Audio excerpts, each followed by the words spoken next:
Hi. Hello. Hope everyone is doing well today. Hi, everybody. Good morning, good afternoon, or good evening, whatever it is, wherever you are. This is Himeutsugi.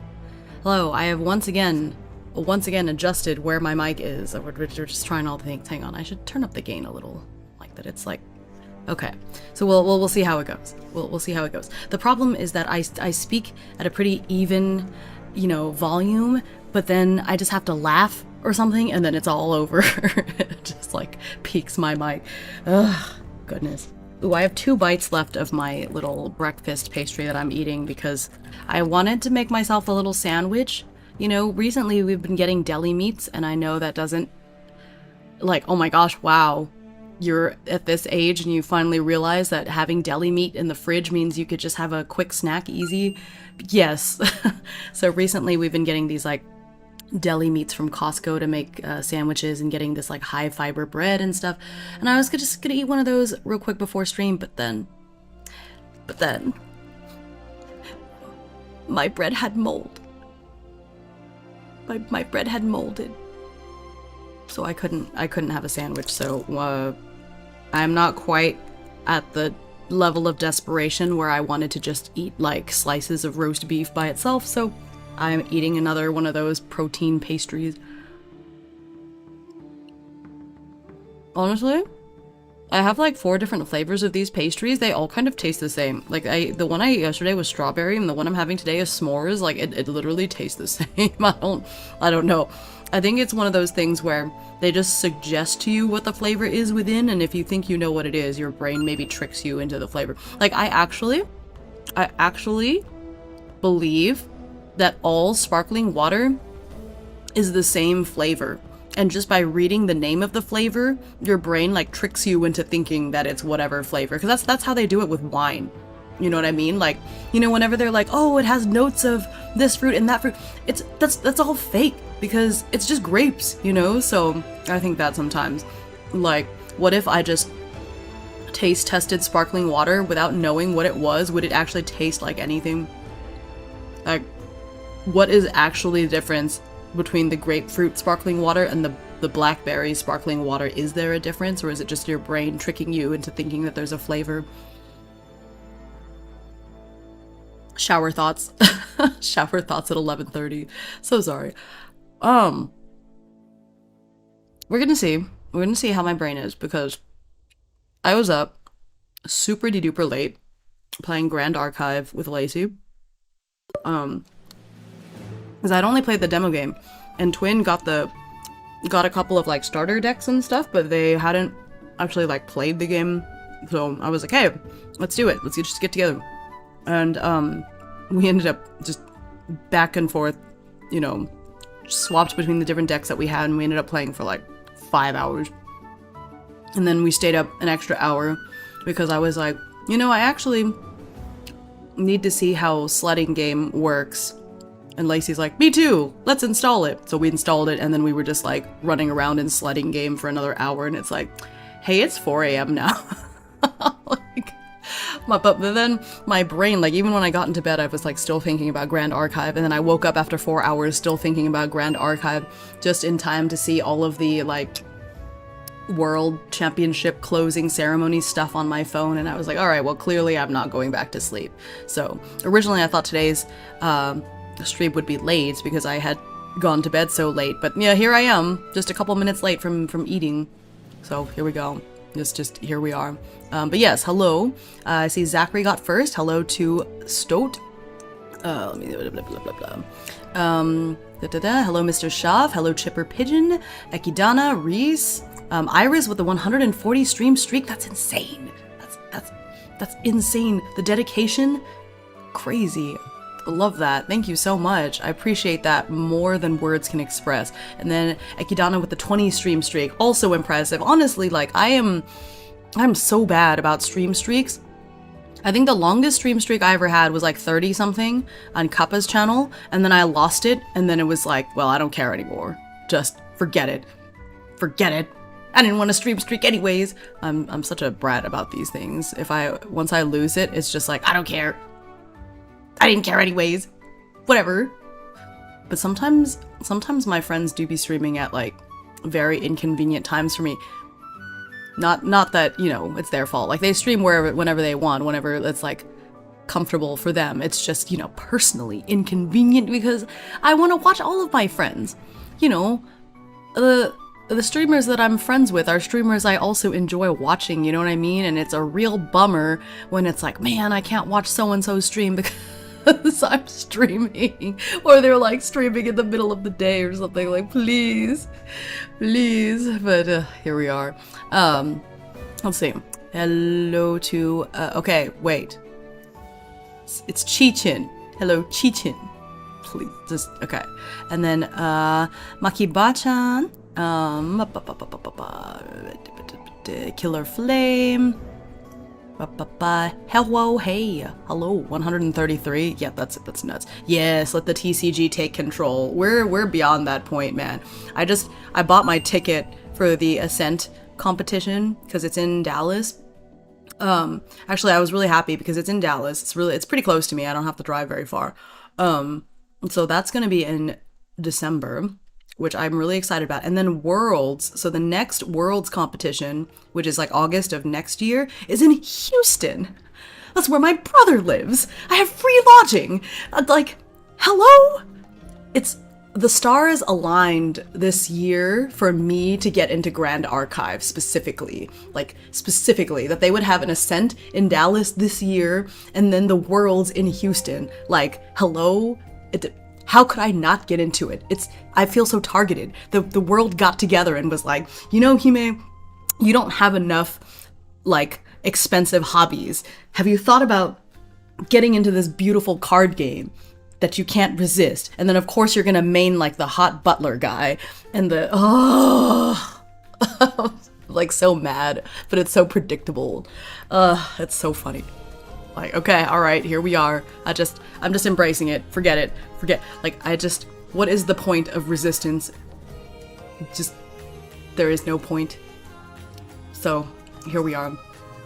The 20 might be the longest I've managed, I don't know for sure, but here you are. Yeah, I've got friends who will just be like, random 15-minute stream at 2 a.m. Yeah, I try really hard not to do that, even though sometimes the impulse is there.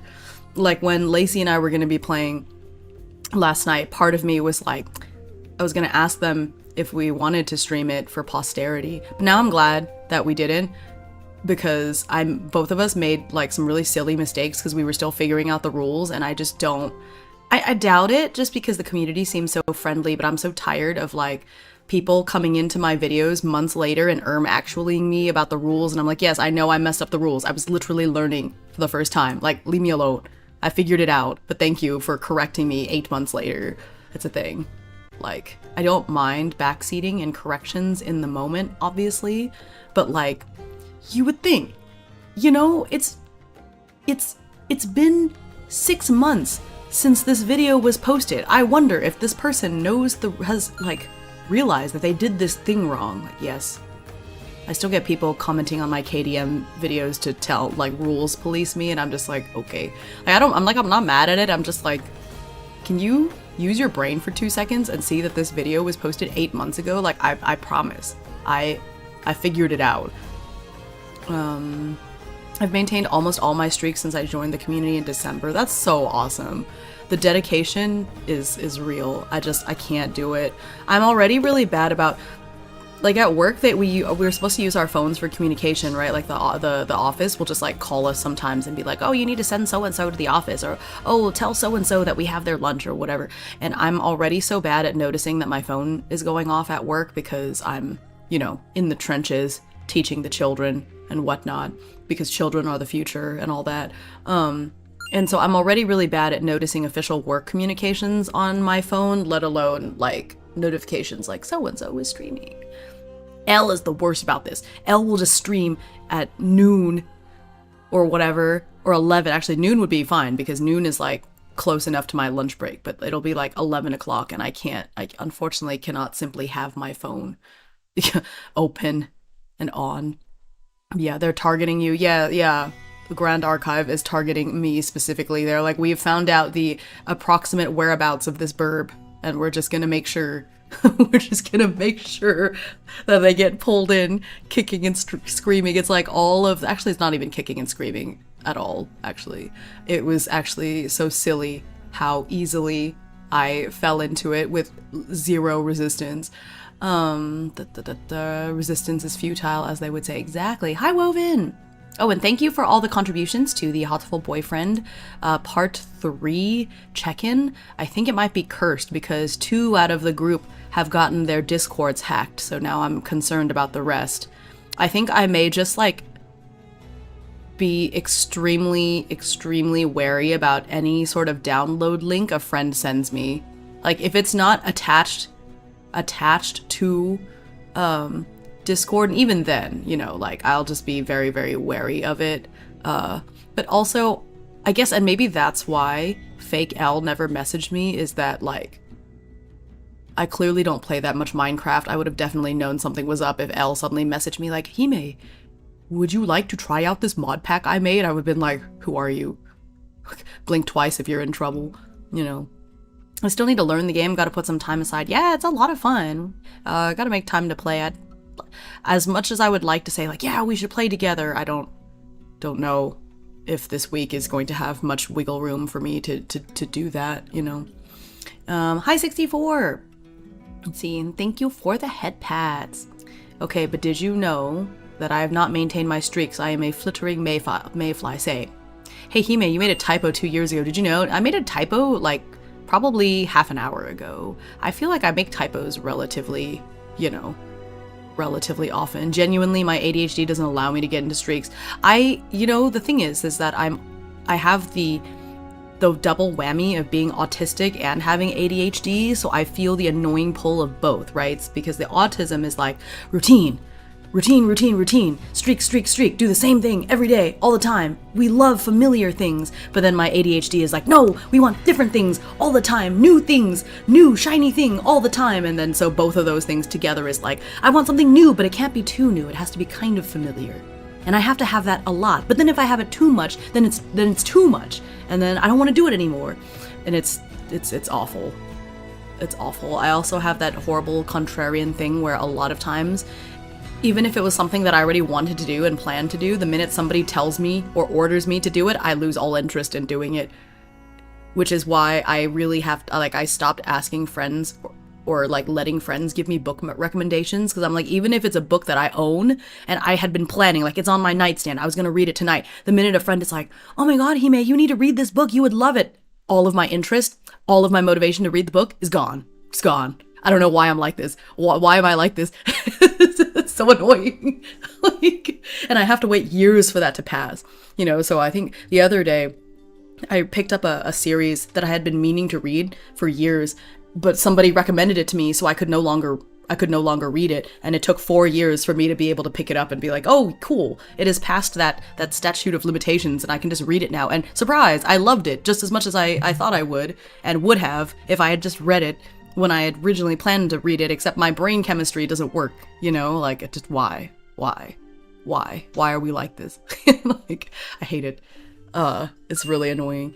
It's one of my least favorite, like, neurodivergent qualities about myself, and I really wish that... My ADHD doesn't let me let them die. Yeah, so it's a Grand Docks Kive. You guys already knew that I lived in the Dallas area. Dallas is so big. You knowing that I live in the DFW Metroplex is not a docks. Yeah, I'll see people playing Mothership or whatever getting a rule wrong, asterisk, and I honestly let it slide because I don't care. For one, it could be a house rule for all I know, but sometimes when I can tell they're just learning the game, and if it's like an 8-month-old video, I figure they've probably learned since then. Yeah, exactly. Like, if I'm playing a game actively on stream, like, definitely call me out if I mess up a rule. And people do. Like, that's why I'm a backseat friendly stream. In the moment, sure, correct me. I want to play it correctly, you know? But if my video is 8 months old, like, maybe leave it alone. I mean, I just thumbs up their response and move on, right? But like, it just seems a little silly. But on the other hand, I try to also reframe it as like, you know, in my brain, like whenever people do inexplicable things that seem annoying, I'm like, okay, they are not doing it to be annoying. I don't think they're actually in order to like be mean. They're just excited. They're just excited about the game, and they're like, oh my gosh, somebody's playing this game. Oh no, they got this rule wrong. I want them to play correctly and let it not ruin their experience. So in my head, I'm just like, I bet the person thinks they're being helpful.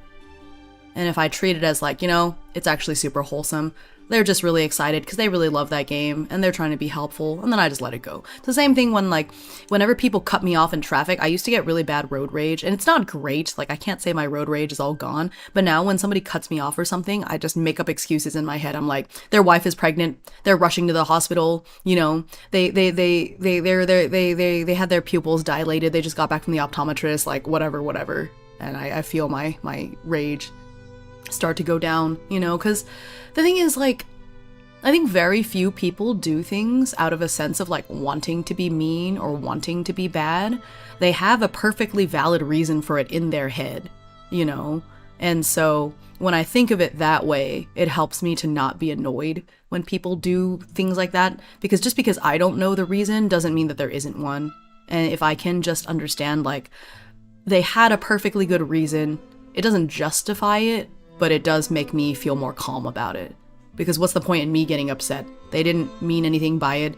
And if I explain, like, you know what I mean? There's nothing to be gained. So it's just like, choose your battles and all that. So that's also how I approach work. Like, if a child says something mean, I just think, you know what? They just have zero filter. They can't help it. They can't help it. Their frontal cortex, you know, hasn't fully developed yet. They can't help themselves. And then I don't take it personally and we move on. You know, it just gotta learn to let go of the things that you can't change and not get so triggered by people, because it's not like they're going to know that they upset you anyways. Like, what is the point? Unless you're just freaking out at people all the time, in which case that's not healthy either, you know. Sure hope my Discord never gets hacked, right? Blah, blah, blah. No dox, no hack. He may not doxing themselves. Challenge level surprisingly high. Today, I'm not doing a hand cam, so the likelihood of me doxing myself on this stream is, like, relatively low. Relatively. Well, the fake one was DMing us hi, and I heard Elle got so offended that it wasn't aloha. That's true. But you know what? Elle doesn't usually message with aloha. We just, like, the conversation has already been started. I always think of my DMs with friends as, like, it's just an endless conversation, so we very rarely with my close friends, we're rarely going to be like, oh, hi, or good morning, or whatever. We just like pick up where we left off the last time. Me, everything, the apotheosis of the combination where I actively avoid routines, like, nope, can't do that, I already did it, need to find another path this time, right? But then it like hurts at the same time. Hi, Elle!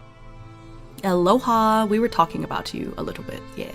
Honestly, knowing my full legal name in the city I live in still doesn't dox me. Same, because when I tell you, I have the most common, like, name, you know, that even if you know my government name and the fact that I live in the DFW area, it doesn't narrow it down. Even if you knew the school district, like the specific school district I worked for, there's still more than one person. There's still more than one person that has the same name as me. So good luck. Good freaking luck. Like, that's why I'm like, yeah, I try not to dox myself, but honestly, me not doxing myself on camera is more like, oh no, I'm not wearing something cute. It's more my vanity than anything else. You know what I mean? It's just like, dang. Like, that's why that one day where I still had my makeup on from work and I was dressed cute, I was like, oh, I doxed myself? Okay, well, I guess that's fine. I'll just, like, I didn't even freak out about it. I just quietly scrubbed that VOD later, you know? That's it. That's all it is. It's just, I'm just vain. That's why I can't be like a non-VTuber, like a face streamer, because I would just be freaking out all the time, worrying about what my face looks like at different angles and stuff, and like, oh my god, if I turn my head to the right, are they gonna see all of my double chin or whatever, you know? Like, I can't. I would be in constant anxiety and just staring at the little camera part forever. Brain Fried was playing The Root Trees Are Dead. Oi, cool visual novel, but man, there's a lot of info already. I know what you mean. Oh, Minister of Love. Seems a little silly as a theme of the internet, it's true. I'm gonna be real, I saw the second eye and almost threw hands. Twitch Dechi. Yeah, they're likely trying to be helpful, and yeah, that excitement can be part of it. I want you to experience the coolness of this like I do. Yeah, exactly, and that's why I've tried to just, like, let it go. I cast calm emotions, target self. Kids be like that, move on. Yeah. The likelihood is never zero, it's true. I knew the real L messaged me when I got the dap. L also doesn't message with hi. Yeah, that's what I'm saying. See, now some of the accounts who have contacted me make more sense now. I wonder if they were hacked as well. Yeah, straight up chaff as a name, like the kind of name you would pick if you were trying to be undercover or something. Yeah, exactly. My name is like, okay. Sadly, my name is more rare unless I am famous. Oh my gosh. Oh my gosh, I didn't know. Woven, were you Shaquille O'Neal this whole time? Oh my goodness. Only allow docs when I'm cute, exactly. And that's why I went to Offkai and I had my name badge, but I had to dress cute every day. And you know, I agonized over my outfits for Offkai. Day 1, day 2, day 3. I planned them out in advance because I was like, I gotta be cute. Hime doesn't think we'd find them cute. I am very cute. That's not the problem. I don't care about what you all perceive. I care about my own perception of myself. I need to find myself cute. It doesn't matter if you all find me cute. If I don't think I look cute, then it annoys me. That's what it is. I dress up for myself. You know what I mean? I mean, it doesn't think we've... I remember figuring ages ago if I got married, I'd be fine taking whoever else's last name because there are enough people with my last name. Real. I keep meaning to change my last name to the husband's last name just because it's like less common, but I'm lazy to file the paperwork and it's also a real pain. And all my students are like, but your husband's last name is so long. Even if you change it, can we still call you by your maiden name? I was like, I see. So I just haven't changed it. And we've now been married for, well, yeah, 6 years.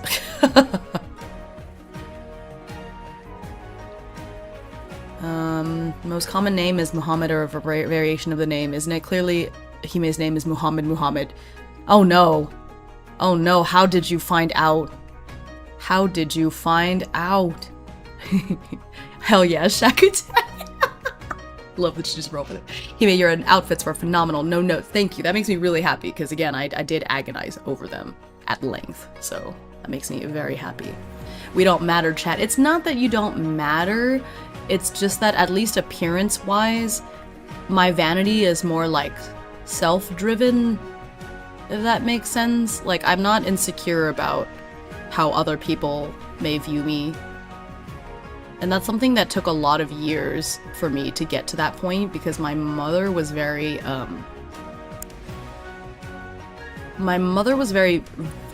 saying verbally abusive makes it sound really harsh, but that is what she was. And she would like talk about my weight on a daily basis. And she would literally choose the clothes I wore, and if she didn't like an outfit I was wearing, you know, if we were going out to eat, if she didn't like an outfit I was wearing, she would make me change. So I didn't really get to choose my own clothes, because even if I bought my own clothes, she would like dispose of them quietly and then gaslight me into thinking that I lost them. So I really didn't get to choose and wear my own clothes until I was about 25.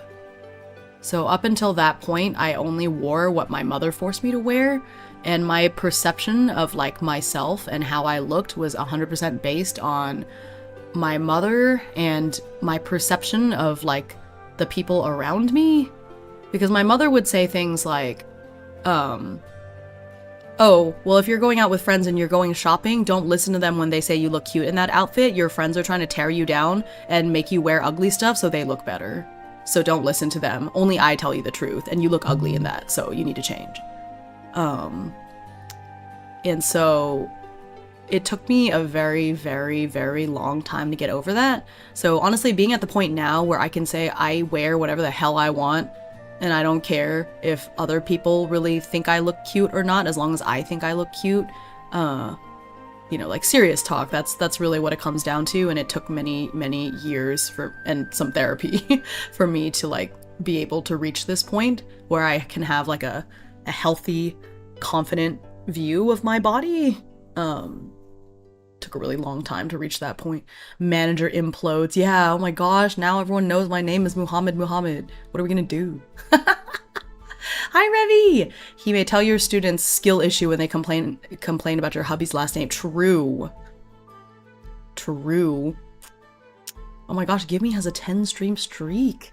Hime should be proud to be a pallid honey guide. Okay, I need to look that one up. What the heck is a pallid honey guide? That sounds so cute.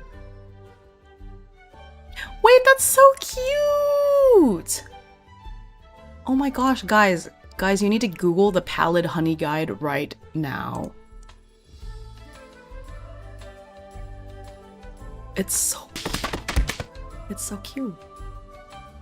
That kind of seems like how our parents' gen talked to all the kids our ages. And my grandmother did that a lot, just dug in and wore more of what she hated. I kind of didn't have a personality for a long time. I don't know. I spent so much of my life up until, so 25 is like when I moved out of the house and finally became my own person. But all the way up until then, I feel like I didn't really have a personality. I just kind of, depending on who I was with, I would just act the way that I thought that they would approve of. So if I was with people who were like really, how do I put this? So if I was with people who were kind of more sarcastic and mean, I would be extra sarcastic and mean. And if I was with people who were really soft, I would act really soft, you know. And so when I left the house at 25, I had like this whole existential crisis where I was like, do I even have a personality of my own? If I was by myself, what would my normal behavior be? I don't even know. And looking back now, I was just autistic. I'm just autistic. That's all it was. But at the time, I was just like, how do I behave? How should I behave? Oh no, well I want everybody to like me, and this person seems to like smart people, so I'm gonna talk really smart and read these things and like blah blah blah, and then this person wants this, and so I was just tired all the time and acting like all these things, and I had all of these friendships break down because they were like, you're not real with me. I'm like, yeah, what do you mean? But looking back, it's like, no, I wasn't, but that's because I didn't know how to be. You know, it's tough. I had a lot of character development at the age of 25 when I finally moved out of the house. Oh, it's wild. Morning, Hime. Hi, Crimson. Mama Bird, toxic. Yeah, my mom has, she's mellowed out a lot. I can't say it's 100% better, but both of my parents have mellowed a lot in their older age. Oh, thanks for the hydrate. I have wild cherry sparkling water, quote unquote wild cherry. It just doesn't taste like anything. See, that bird is very cute, right? Personality chameleoning. Oh my god, Hime, you were literally a parrot. I know, right? It's perfect. Makes sense. Chameleon is common socially when it's healthy, or yes, autism, yeah. Okay, but hear me out. Mean Borb Hime would be a trip. Sup, yo, hi! Hi, Bill! Yeah. I don't know, I feel too bad. I can't even be mean in video games. Like, when I'm playing Mass Effect, if I accidentally choose the Renegade option, I, like, freak out and go and save scum. So, yeah. But yeah, okay, wow, look at that random bit of oversharing. It's Sunday. I haven't had much sleep. My brain is fried. But hey, who is ready for some Fabula Ultima? So you will notice that I have changed the background to this kind of fun-looking training ground thing because since finishing Kale's chapter, we're dealing with the other three who are all in their Knights training era, so that's where we're at. Always feels kind of cringe looking back and remembering times that I just consciously did something because I thought this is what people do, and it was just somehow neither me nor something other people actually act like, just personality uncanny valley. No, it's so true. I feel like there were a lot of things, a lot of behaviors that I still do now that I just inputted into my brain like a computer program. Like I saw a single person doing it once and was like, okay, this must be an okay thing to do. And it has just entered my brain, you know? And just, I also had a brief period after that where I was like, am I a sociopath? If I just like make up my personality and I can just change my personality at the drop of a hat, just because I think that's what will make people like me. But my 30s have been really great because this is the decade where I feel like I finally was able to let that go and accept that, you know what, some people are just not gonna like me, and that's okay. There's billions of people in the world, and compatibility is a thing. So if you think about it, it's absolutely impossible for everybody to like me, and that's okay, you know? I don't like everybody, so it's only reasonable that not everybody would like me.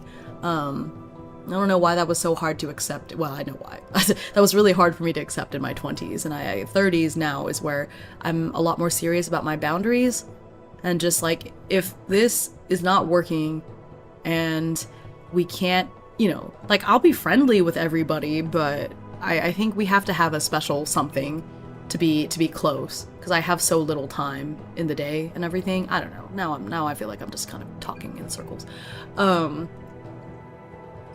All that to say, I really appreciate everyone and for being here and for accepting me in my natural state, because I know you're all here, but the thing is, when I'm streaming, I am alone, right? I'm sitting here. I mean, the husband is somewhere in the house, but I'm sitting here and I don't have to worry so much about, like, oh my gosh, how do I have to behave for people to like me?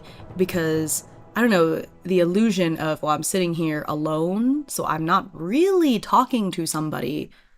Like, I am, but I'm not. And I feel like that layer of separation makes it easier to be my true self. Or discover, like, what my true self is. And I feel like in my 30s, I'm the closest I've ever been to figuring that out. Yeah. When I have to talk with clients at work, I do what I call the automatic mode that I do and say what I think is good and what normal people do. And my therapist says that's a bit autistic, and I'm kind of like, lol. One of the worst was when I was like, siblings beefing with each other is a thing people do. That's a normal sibling thing, and trying to do that out of nowhere, and it was just so off. Oh my god, I did the same thing! Where when I was with my friends and my brother was there, I would just like make fun of him. And he actually called me out on it. He was like, you're always really mean to me when your friends are around. Why? And that's not how we would behave in private, you know what I mean? And so I realized that that's what it was, because none of my friends got along with their younger brothers. So I was like, oh, okay, so you just being a little rude and roasty to your younger sibling is just like a thing. So I need to do that. But I didn't understand that at the time, and so when he got mad at me, I really couldn't answer. I was like, I don't know why, actually.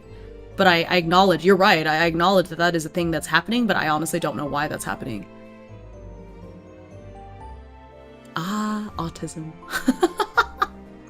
Hime doesn't consider us people. It's not that I don't consider you people, it's that I am not speaking to you one-on-one and having like a real-time one-on-one conversation, so that filter allows me to be more real. Which sounds kind of backwards, but that's how it is. You know. Okay, so let me get all that said. Beep, beep, beep, beep, beep, beep. Where's my thingy? Ooh, I have to change the, here it is. This song is nice. Oh, this is cute.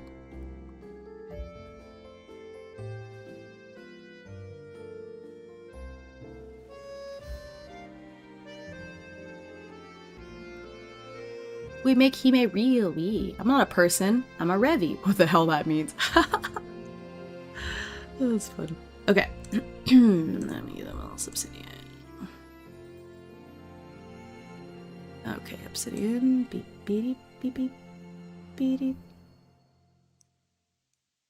And then,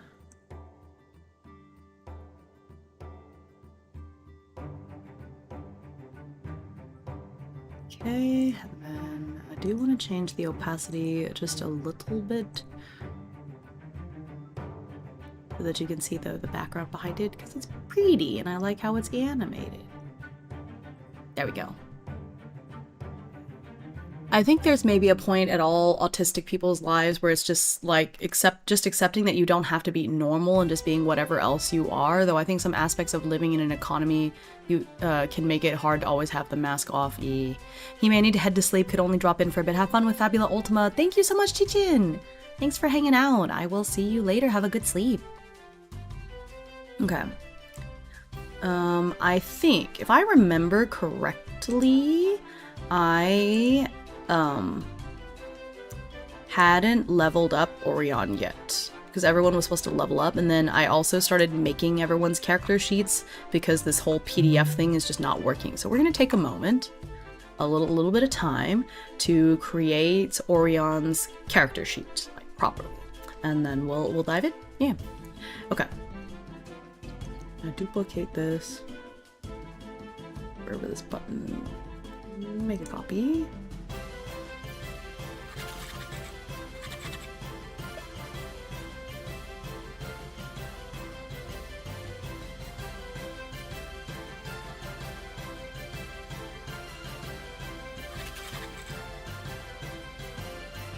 There we go. So we're gonna work on that first.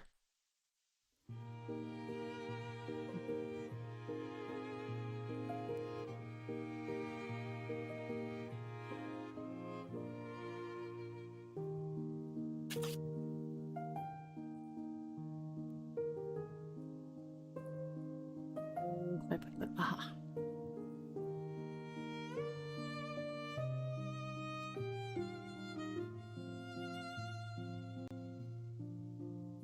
Do 23. Okay.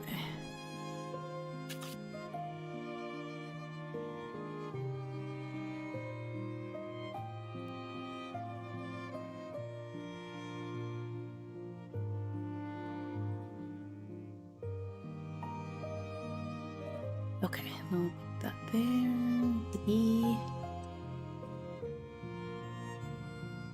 Okay.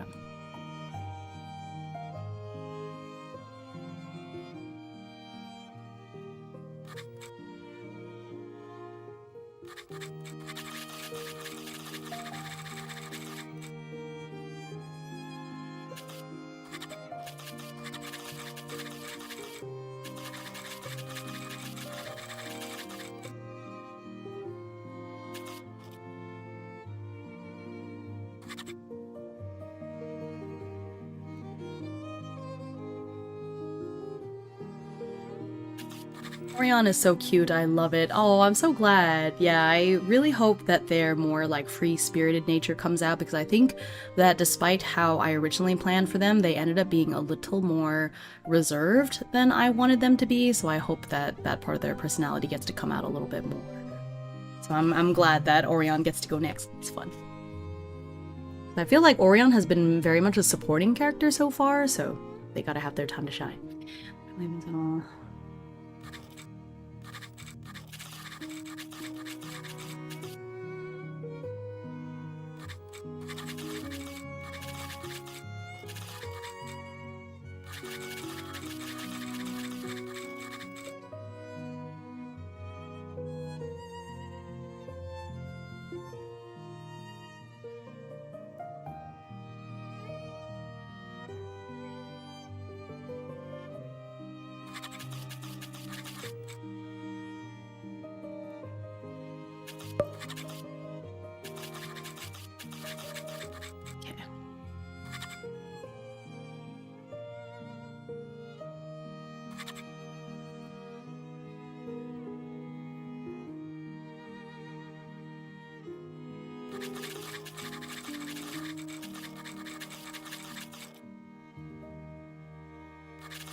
Okay.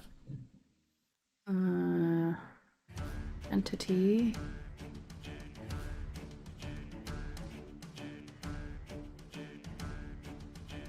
Theme. It's hope. And your origin is Nethys.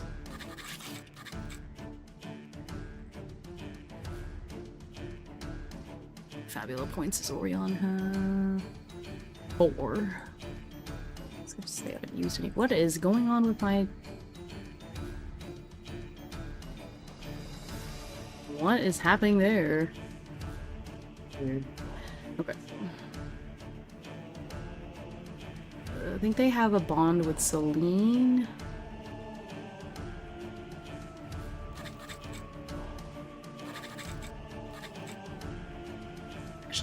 Okay. Beep beep beep beep beep beep beep beep beep beep beep beep. Okay, and then equipment. They've got a silk shirt. And the main hand is a rapier. Rapier. Do. Got some not super interesting stuff, but hey, important. Does Orion have anything in there? Oh, they have a shield. Awesome.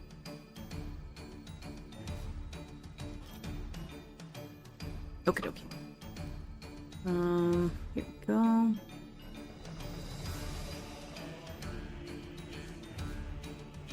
It's a D10.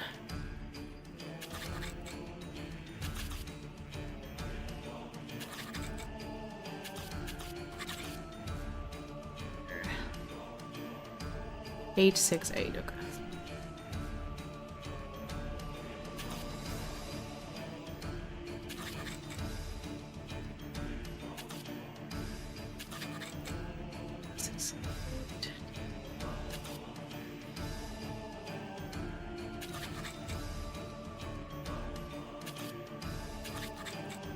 Okay.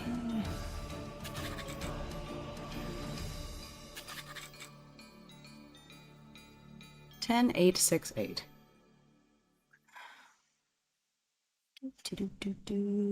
Pull. So their HP is 40 with a...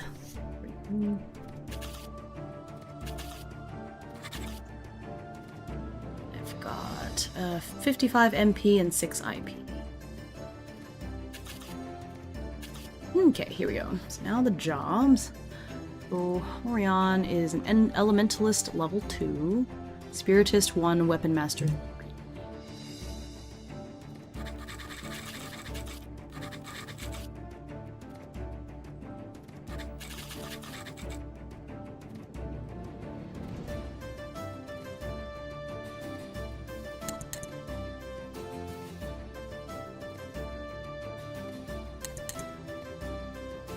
And it's weapon Master, is it Weapon Master all one word? Yes, that's level 3.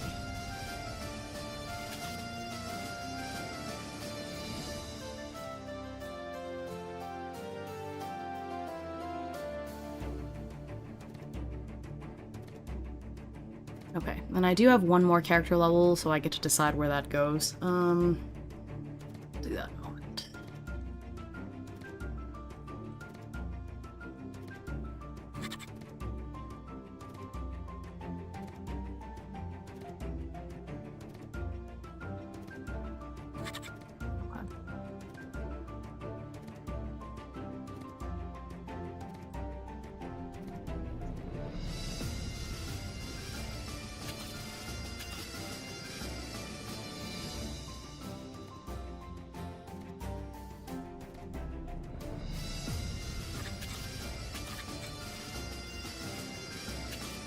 Okay. The Spiritist, level 1.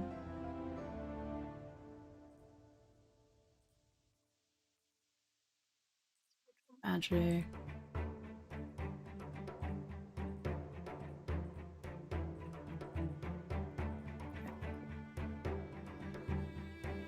Okay, well, so it seems like it's going to be Insight, Willpower, no matter what. Whether it's Elementalist spells or Spiritist spells. Weapon Master. 3, so we got 3 things.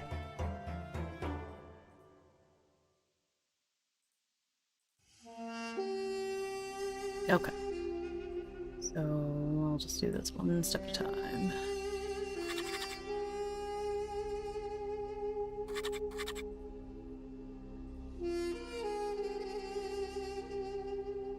So this is add 1 out of 4.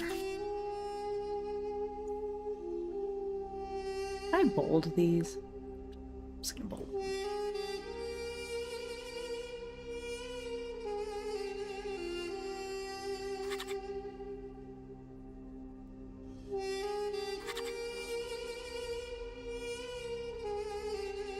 Yeah.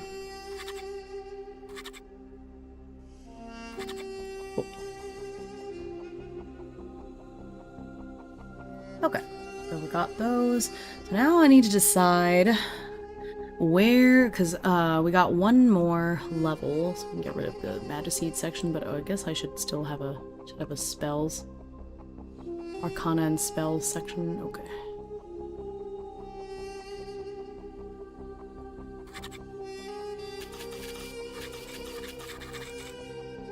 Okay, but since we are level 7, we get another job thing, so let me open up the book and see where I want that to go.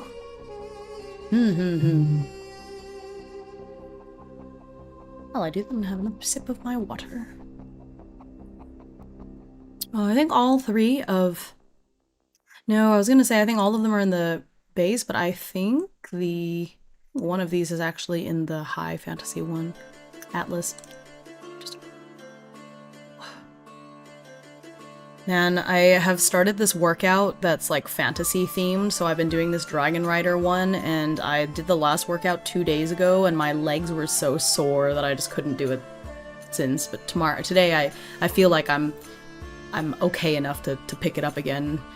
It is no joke. This week, the first week is all about like balance beam, because the idea is you're crossing the parapet. So we got this like 2x4x8.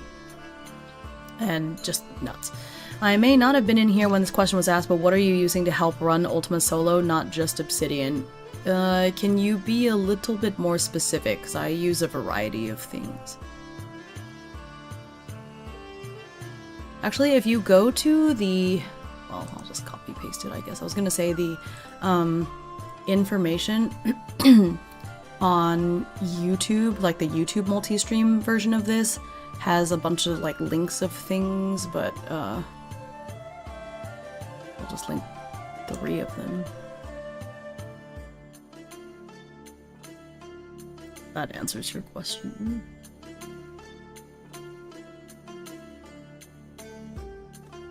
So those Mainly those. Sometimes I'll also use the Random Realities Oracle, which is also by Cesar Kapokli, or like the GM's Assistant. Like just the base, oh, sorry, that was a yawn. Just the base fantasy deck, so I use those as well, but mainly Triple O. Triple O is like, especially since it's been expanded into a zine, Triple O is like the bee's knees. Go.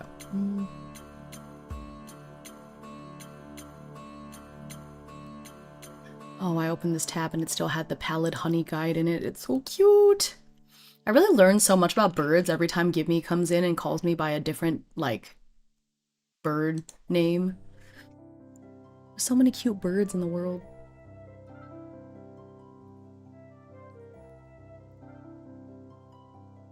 Thank you. I've always been interested in solo RPGs, but don't really know where to begin.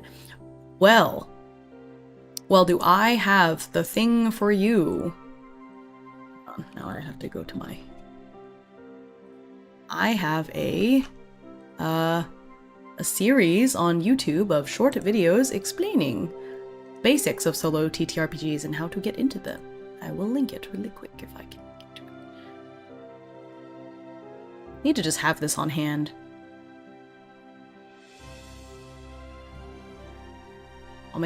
I should make this command, because it comes up enough that it'd be nice to just have it, but I'm always scrambling for the link every time. Alright, where is my playlist? Oh, there's so many different entry points in solo RPGs. It's a really broad umbrella. Yeah, so in my series, I narrow it down to like, here are the different like major categories, and then within that, where is it? I thought I had the actual solo TTRPGs explained playlist, but do I not? I think I might have just... I thought I did. Where is it?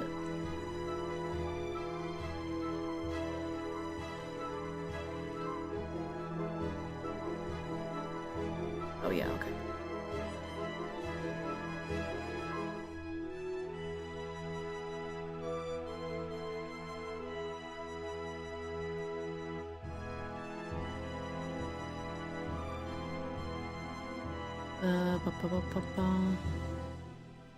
Okay, but here's the playlist. So that breaks it down into, well, like, what is a solo TTRPG, but then it also gets into, like, okay, what I think are the main categories, which are, like, balanced games, journaling games, and crunchy games, and give some recommendations for those. I need to pick this series up again. I got really busy after February, but I do plan to continue. And I already know the games that I want to talk about in the crunchy one too. I just haven't, again, just need to sit down and actually record it all. But yeah, I also talk about some different techniques like, okay, this is how to handle NPCs when you're playing solo. This is how you use Oracle tables. This is how to play using tarot cards and all sorts of stuff, so.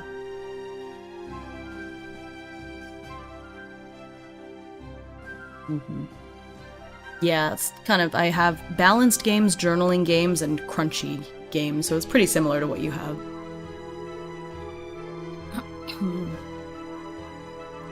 But yeah, I need to make this into a little chat command.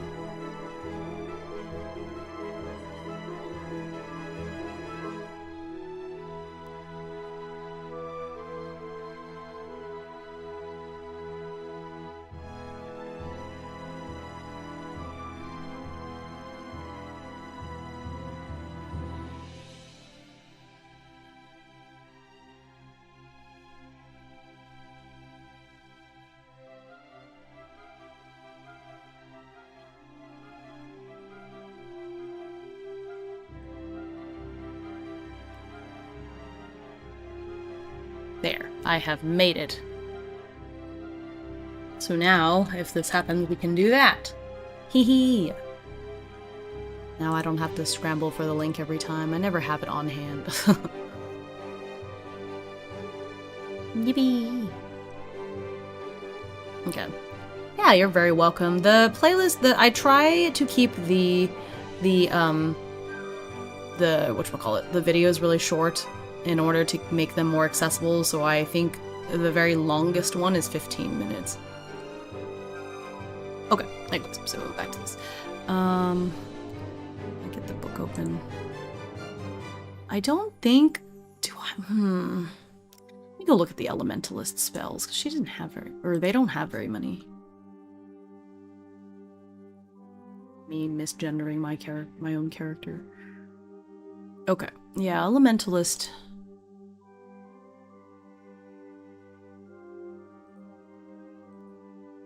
Yes, the high fantasy. Okay,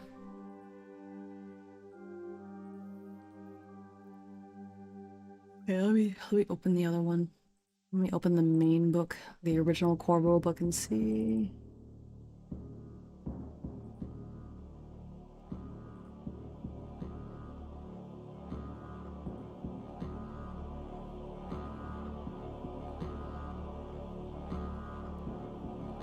Not villains, we're in. Oh yeah, it's part of character creation. Okay, so elementalist. Oh, because Orion already has... Ooh, but melee weapon mastery is really good. Okay, hang on. I need just more of that.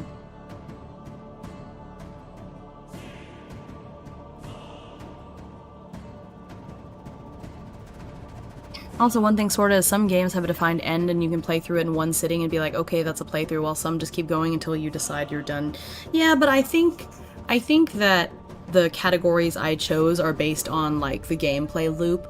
So it's a journaling game if the game is, like, you are writing journal entries and that is the entire game. Like, there may be other mechanics involved, but at its core, if you are writing journal entries, then it's a journaling game.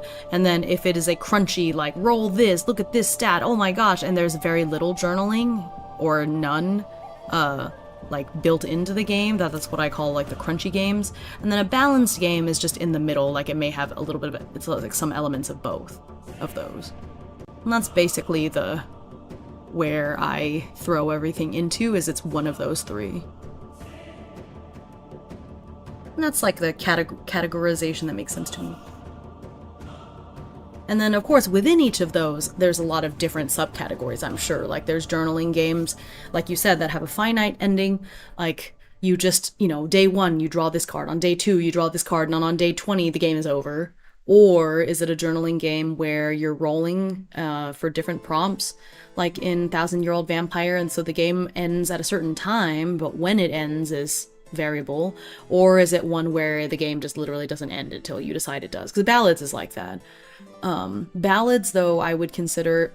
Overall, I guess Ballads is still more of a journaling game than anything else, because the stats are only there to help decide what happens during certain prompts and stuff, so if I had to pick, I would still put Ballads of Dawn in as a journaling game as well. It just has more mechanics than the usual. Okay. Weapon Master. Ooh, Bone Crusher actually sounds really good. Dang, I have not been using counterattack as much. Or actually, I don't know if I could, because I don't know that Orion has really been hit that much. Okay. Yeah, let's do Weapon Mastery. So they're gonna have, they're gonna have level 4 Weapon Master. So now we're gonna have a +2 to all of my melee weapon checks. Yippee!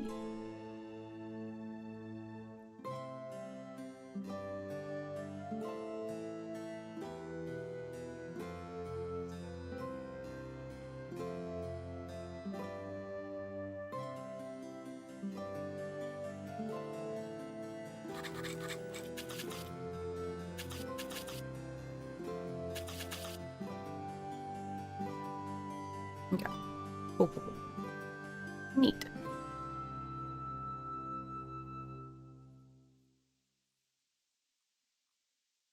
Not have shield.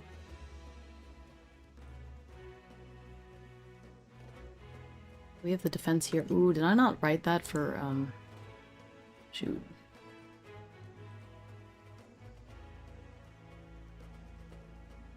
Yeah, because I have defense, magic defense, initiative modifier. Don't have that on here. But is that because I put it on the battle sheet?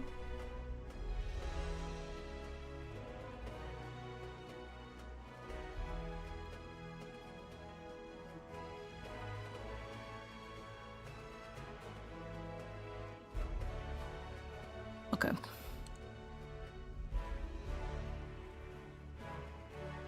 One, two, three.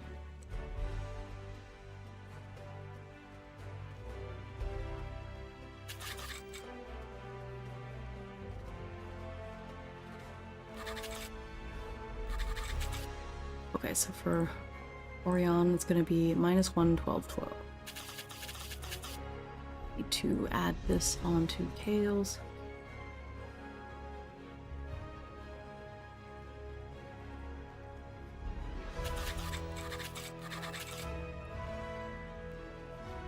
I don't know what happened to Kale's character sheet. Did I delete it? I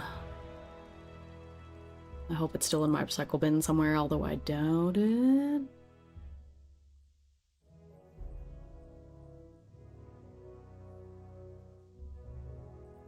See if I kept it in another folder.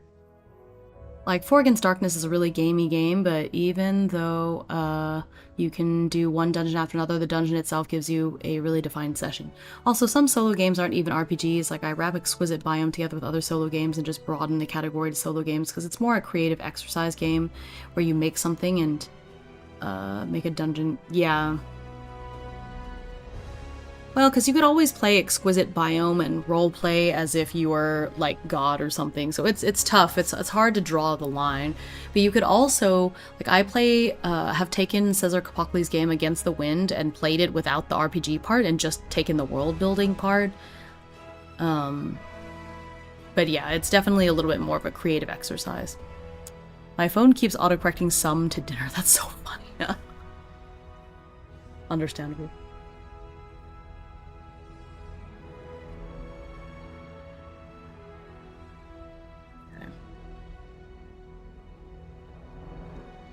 Darn, I think I did get rid of his character sheet.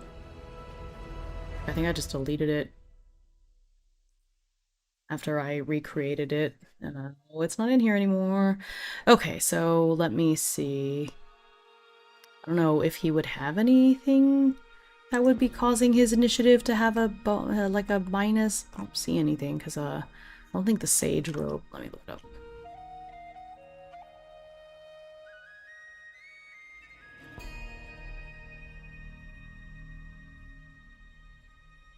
Nope.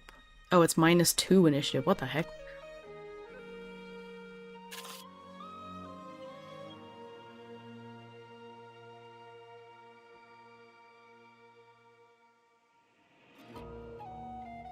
Yeah, the runic shield that Orion has adds the defense and magic defense.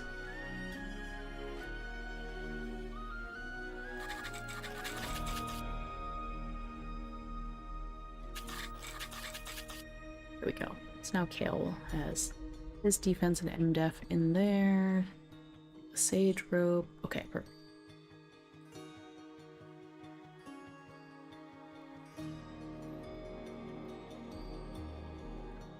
To be honest, with some games arguably not even being tabletop, sometimes I just want to be like solo analog games.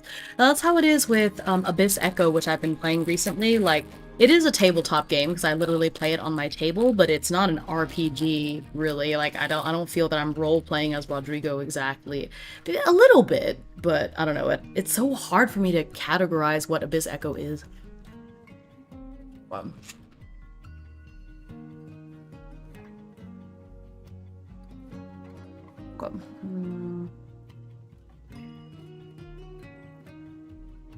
Okay, so we got that. So let's list out the Arcana and spells.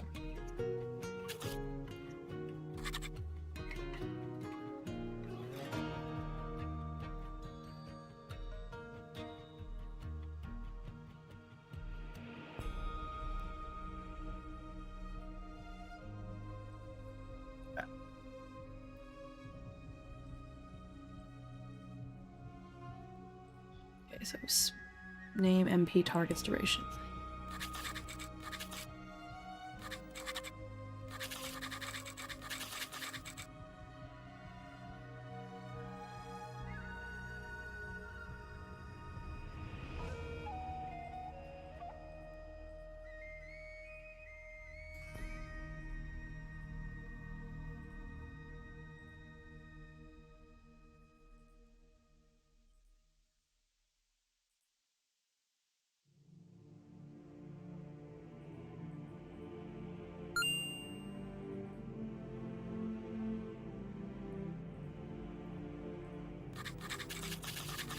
Atomic.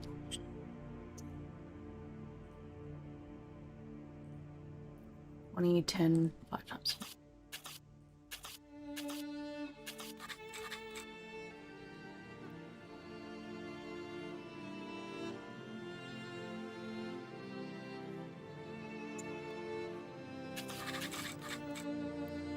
If I become the monster. Like this little duo anthology of games I got, most if not all the games in here aren't actually tabletop games. Like a letter exchange game you can roleplay, but like you aren't playing that on tabletop unless you count the table you're writing on. That's true.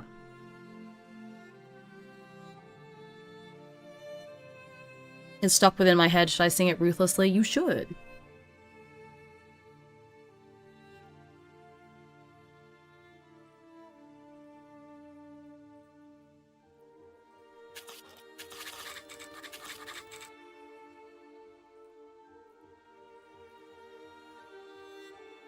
Reseed.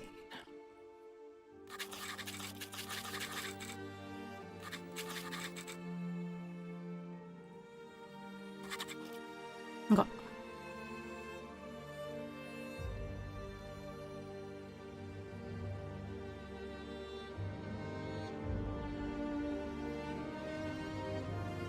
Okay, so I think that's all I need.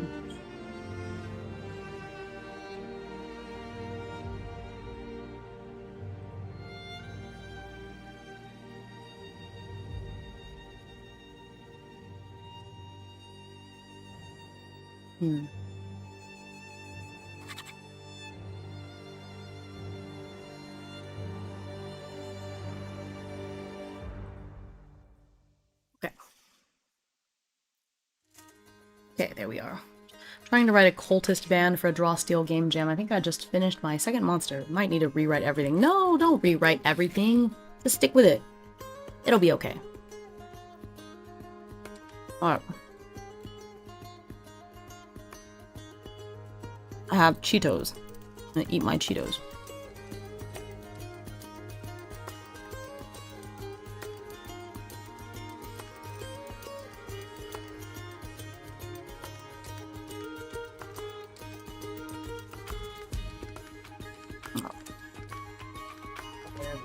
My work group chat is blowing up a little bit and wanted to make sure they're okay. Okay, we have a new-ish teacher. Not really, but he is moving up from elementary within the school, so like we're familiar with him, but there's just some ways that we do things that he's not as familiar with yet. Oh. Man, I can't believe I have to go to school tomorrow. Goodness gracious.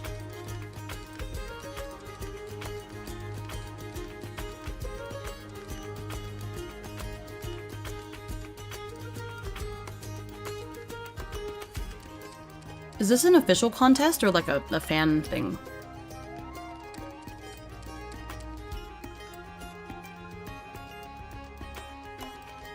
I'm trying to eat the bag of Cheetos without getting like Cheeto dust, you know, stuck to my fingers.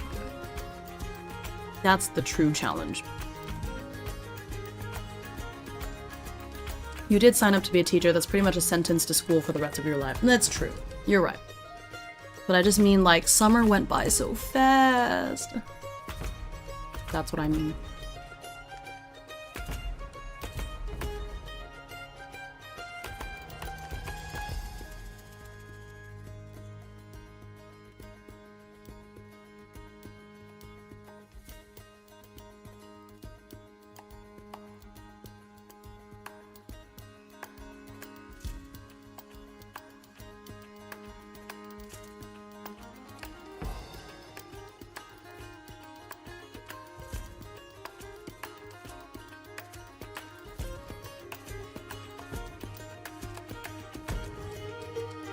Jams of the Timescape 3. It's put on by some community members with podcasts and third-party content. Ah, I see. I don't believe that you start school at August. Here they start mid-September. We used to start at the end of August, but time has just... I don't know. They pushed it up more and more, especially after COVID. So yeah, we started last week. So I've already had a week of school.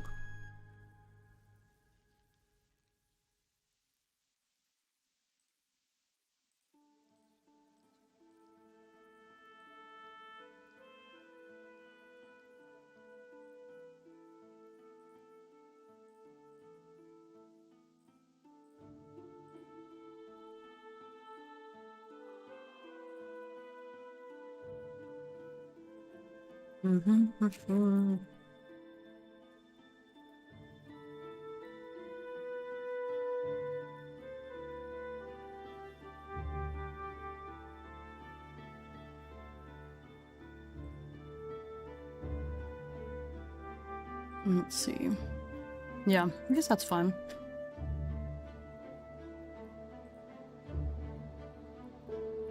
Okay. I think we got everything, so it is time. I think it is finally time to start. I know here that they wanted to end the school year before Memorial Day, which is the last Monday in May for international folks.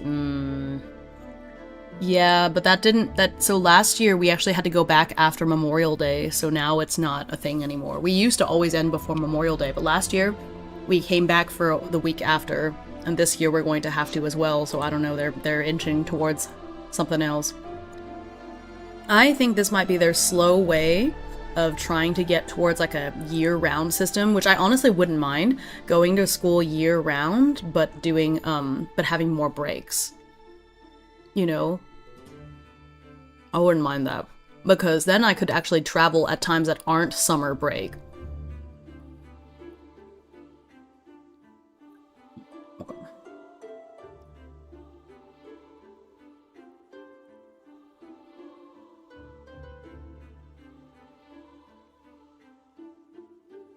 Okay. So let's get into it. Okay, so if I look back at the... Did I say the prologue? Or there's like a part where I took notes on the,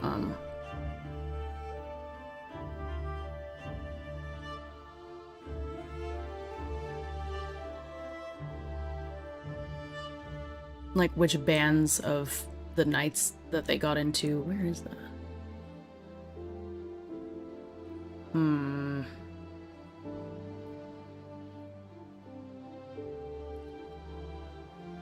That down somewhere. Characters cookbook. Oh, I think it's here. I think it's in this file. I think that Orion is in the first order. Okay, but I do want to capture, so I want this chapter to overlap. Well, all the chapters should have some overlap, but there should be a little bit of extra of like leading up to it. So we need to see how Orion got into the first order, because, you know, we're not going to do that right away. So when did they get into the first order? So if I go back and look at Kale's story, when was the point when they met up and was like, we're like, oh, this is where we're at?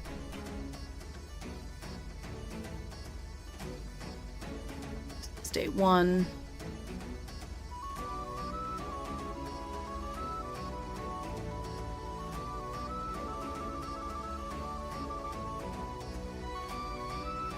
Day 2, they actually went to go scope it out.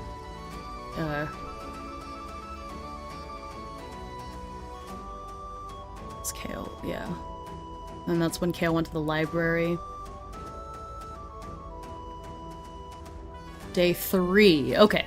So day 3 was when they got to go to the Knights barracks and all the trainees were like stuffing their faces. So I think the idea, so by morning of day 3, Orion was already in the first order, so probably...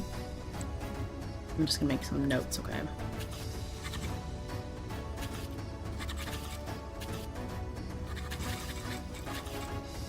I just need to, like, organize the timeline in my head, you know? Let's see. We used them when I was in junior high and elementary about once every 3 years. Yeah, we have all these built-in snow days that we don't actually use. Resting through the anthology books again, or reading through the anthology books again, remembering how much are arguably even games. Like, a lot of these are just activities you could do, but calling them games, which reminds me of this talk I saw Quinn from Quinn's Quest do, training about the word play and just calling stuff people do play instead of worrying about if this or that counts as a game per se. Yeah, I already did this whole song and dance from like when I was in a previous life when I worked as a game developer. Like, I made visual novels, and that was a lot of the same argument. Is like, is a visual novel a game? Right. And so at this point, it is what it is. You know, if you're having fun and you're playing and you're role playing, it's a game. That's good enough for me. Oh, hi Ryan! Good to see you. I hope you've had a great day as well. Hello. Gal morning, or is it gal afternoon? Actually, because it's afternoon now. Hope you've had a wonderful day. I'm doing well. I'm doing some, well, we're actually just starting the actual writing and play part, but I'm trying to make sense of the timeline of events before I start writing, to make sure, because this is like, I already did the first characters chapter, and there has to be some overlap timeline-wise, so, and then, oh, I guess, oh, I shouldn't have closed it, because I need to make sure that they went together on day 3. Oops, no, I did not mean to do that. Come back. Okay. I believe it was day 3, so they went together.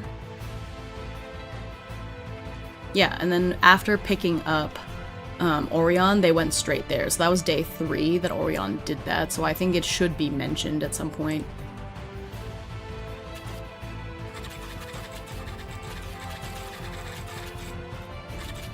Okay. Oh my gowness, you're so cute. No, you're the cutest. The cutest lion. I've been reading this this little Chinese manhwa called, oh shoot, what was it called? Hang on, I'm gonna look it up. It's on my phone. I was reading it until just this morning, and then the name suddenly popped out of my head. There's a point to this story, I promise. Oh, it's called Love by Mistake.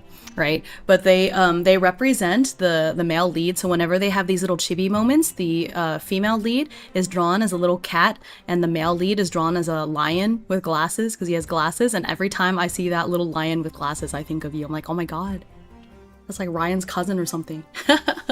So cute. Yeah, like, is going on a hike a game? I don't know, but if it's something you like doing, then do it, and don't worry about what category it does or doesn't fit in.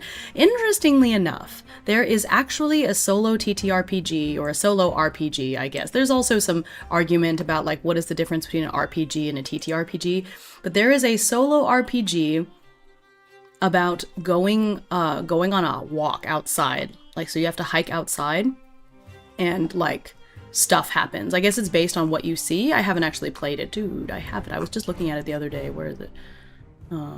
It's in here. Well, now it's gonna bother me if I don't find it. Is it this one? Oh, it's called Wander Wizards. Oh my, how cute. I'm gonna look it up. Yeah, it's really cute. It's a very nice, meet cute, kind of low stress romance, because sometimes they get really into the drama, and there's some drama, but it doesn't last too long, so it's just been really heartwarming reading it. It's super cute. And I love every time they draw him as a lion. It's so cute. But yeah, so the game is called Wander Wizards, and yeah, so a solo role-playing game to play while walking. So your aim is to collect, find, and rescue 5 Fae creatures in a single day. By doing so, you'll be able to gather the 5 crystals. Princess Ellipse can use these crystals to send the Fae home. So you play as a wizard who must seek out magical beings hiding in our world and help them return home. So I guess you're, like, trying to find them while you walk around outside. It's pretty neat. So, I mean, going on a hike could be a game. There you go. You can go find that one on itch. Wander Wizards.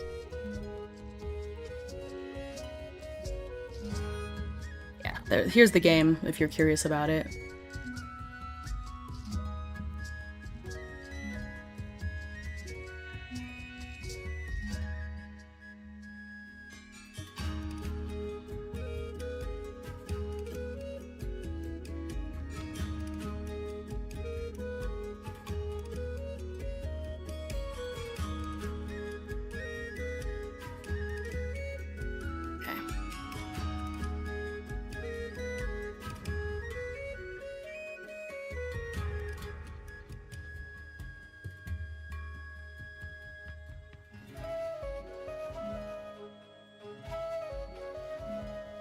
Okay, alright, see.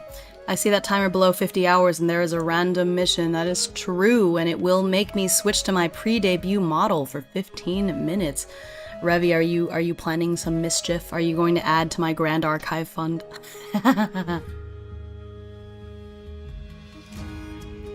Listen, the new Grand Archive set is coming out soon. PRD, I gotta get it.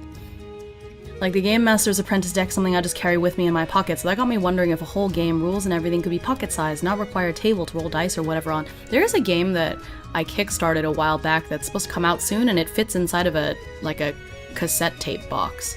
So I'm curious to see how that goes.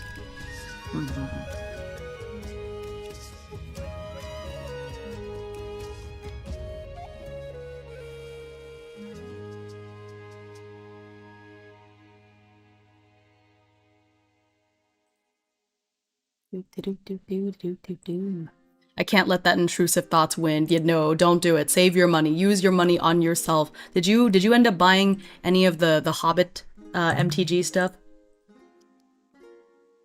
Okay. So I think on day 7 they separated, and then day... Yeah. So day 1 was the day they got there. So I think they have to settle in. So I think it's fine if we have... Day 1. Day 1 is like they get there. Arrive in town. I already forgot the name of the town. It's been a minute. Something Berg.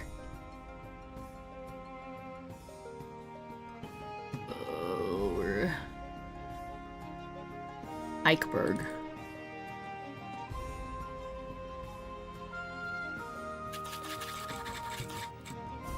I shouldn't close this.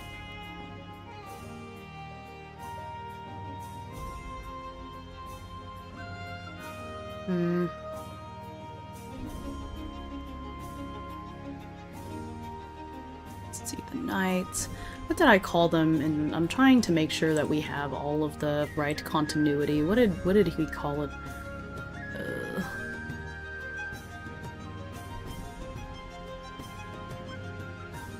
The barracks. Knight barracks.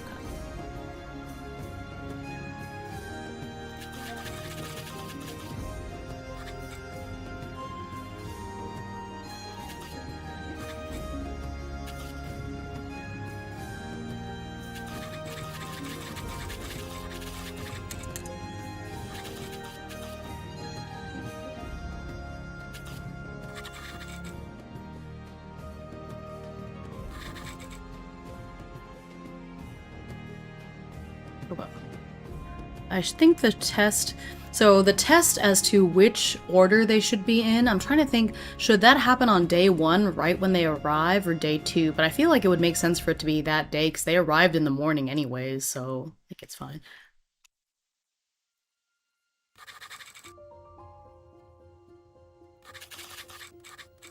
Okay, so I feel like that's a good general overlap of, like, the dates of, So I think what I can do is start with the first 2, because that's new, because Orion is the first of the knight characters to have their chapter. So we'll go through that, and then we'll just sort of lightly summarize what happened with Kale, and then move on with like the special unique, I don't know, event, I guess. Depending on what it is, we'll have to roll for it. And then later, when we get to Celine and Indigo, then we can kind of glaze over the first part, because the whole reporting and taking the test, I think that part will be the same for all of them, because they were all together. So that will allow me time to develop more of like their unique problem or conflict, I guess, you know. No, because The Hobbit says nothing to me, but in the pre-release I bought a cute set of pink dies. Aw, I love that. Coincidentally, when I got the GMA deck, I got it in a bundle with a bookmark RPG that fits on a playing card, so it can just be in the same deck box. But the character sheets would need to be written on. Ah, I see. Yeah. Gotta have a set of pink dies. Now that I mention it, I don't know where I store them. Oh no. Hope you find those.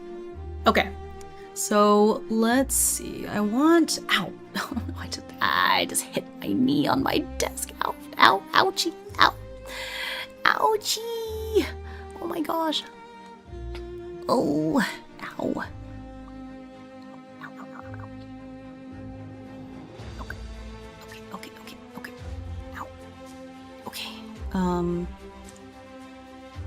Okay. Hang on. Sorry, I'm like nursing my hit knee. Ouchies. It's so silly.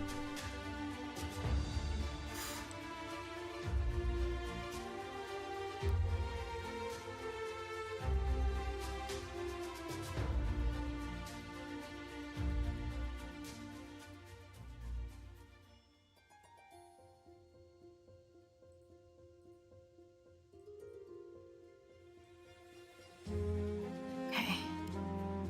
Wow.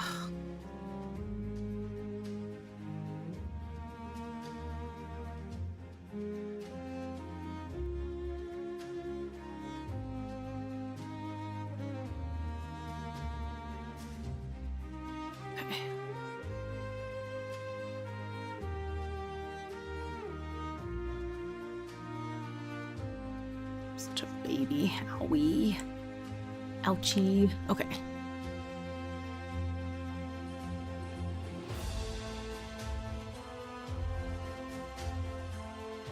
Okay.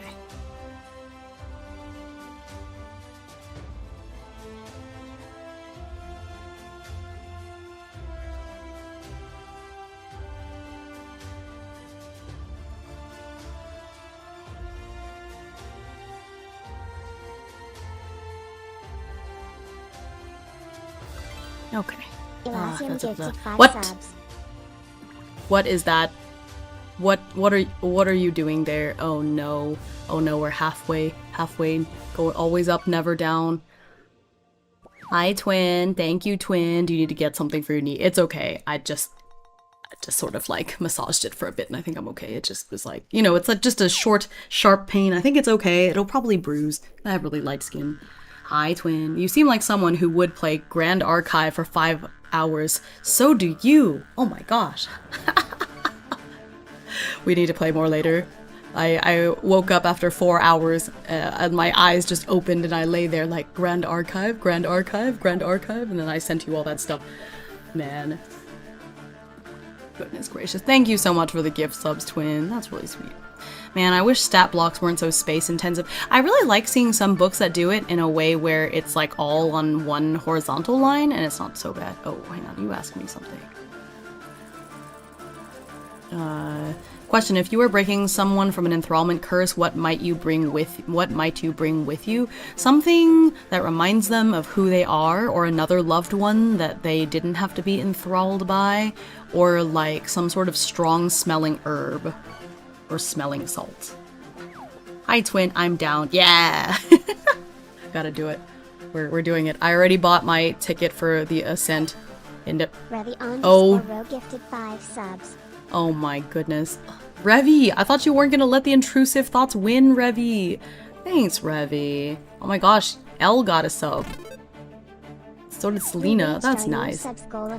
Thank y'all. What the hecky. Thank you for contributing to my Grand Archive addiction. I mean, credit card debt.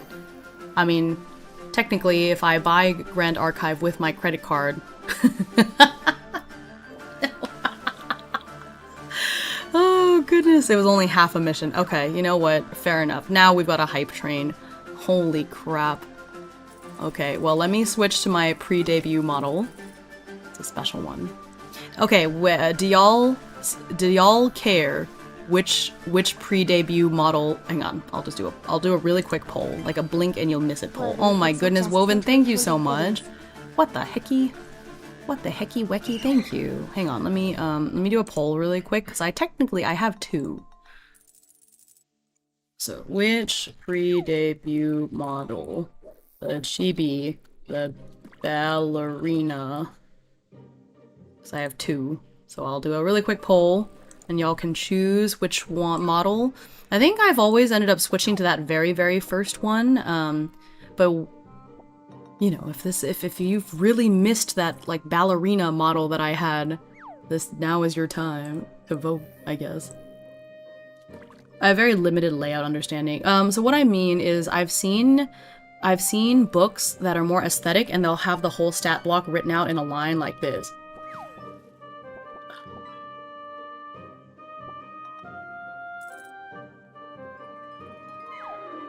So it's literally just like a horizontal line of characters like that in parentheses or brackets or something. That way you don't have to make like a whole table that takes up a lot of space.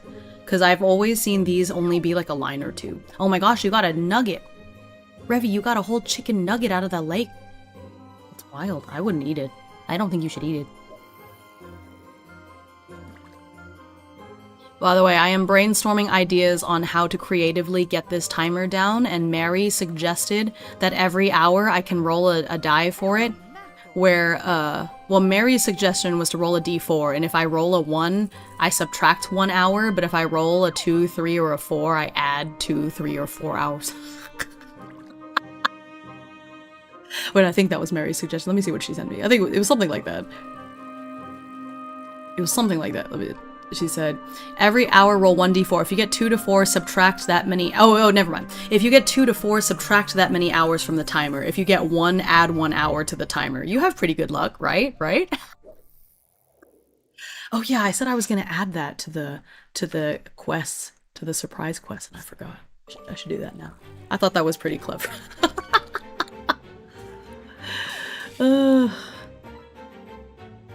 But yeah, tasty. Yeah. Okay, the chibi it is. Y'all just like the OG.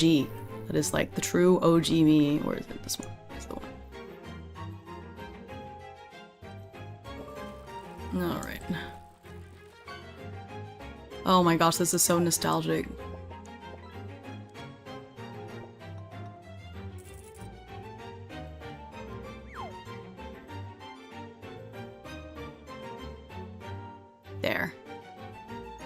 There I am. Okay, I'll do the timer. 15 minutes. So this is, you know, anyone can be a VTuber. I paid, I think, $15 for this model on Etsy. It's like it has all these sliders for different hairstyles and stuff. And I know there's much fancier ones now, but this one, again, this one was 15 bucks. And I started with this because I was like, what if it turns out streaming is not for me? I would hate to have spent a bunch of money. So with this, I only paid $15. So if it ends up not working out and, you know, nobody ever watches me, then at least I didn't sink that much money into it. And now here we are. Almost 3 years later. Just change the whole timer to a usage die. Wait, that's genius too. That's funny.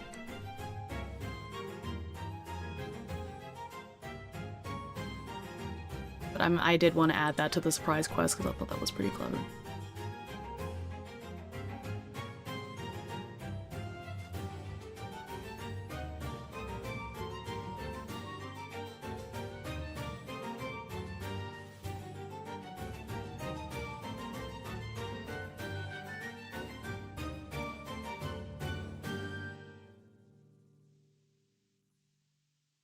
See, alright,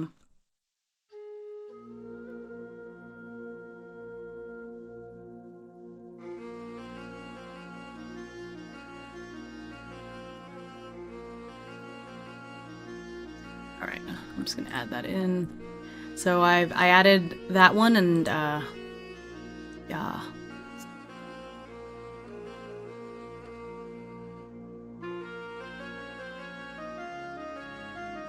There we go. Alright, so I've saved, so I had that. Oh, it's 50-50. Y'all make a wish.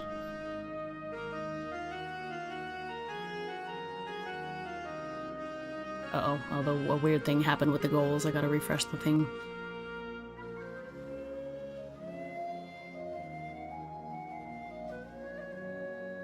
Go. Okay. So now I've added those to the surprise goals. So there's just a chance that I can roll a d4 for it. 1d6 per hour. Add a 1 if you roll a 1. Subtract 1 if you roll a 6. Oh gosh. Actually, rolling a d20 usage die every 10 minutes might have you stuck forever. Goodness. Yeah, that would take a minute. It's like a d50 usage. Man. Can't even imagine. That's a wild thought.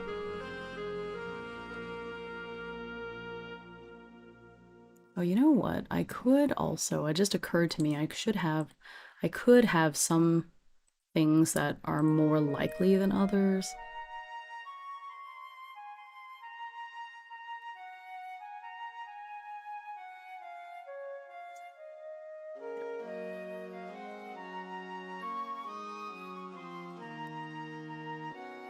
Okay, now I've added them. Yippee. D10 might be a good starting point. That's okay. I think I don't want it to be too cheap where I just roll all of my time away. I think this would be funny. And there's still an element of like, may not actually happen.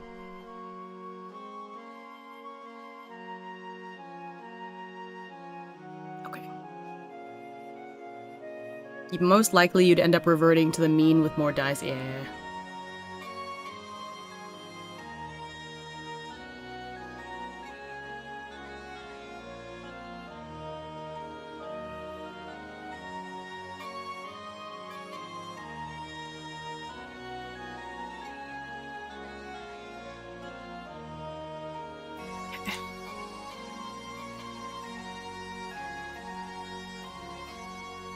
Okay.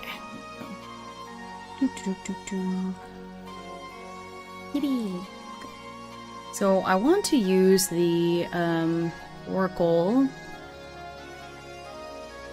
Where is it? Random realities to get a better sense of like why does it look like this? I think something happened. Did the dice roller plugin? Do I have to update my plugin?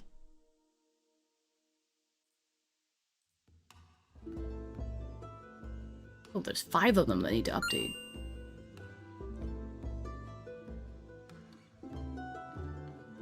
Oh, all of them. Alright, I have fixed those. Why does this look like that?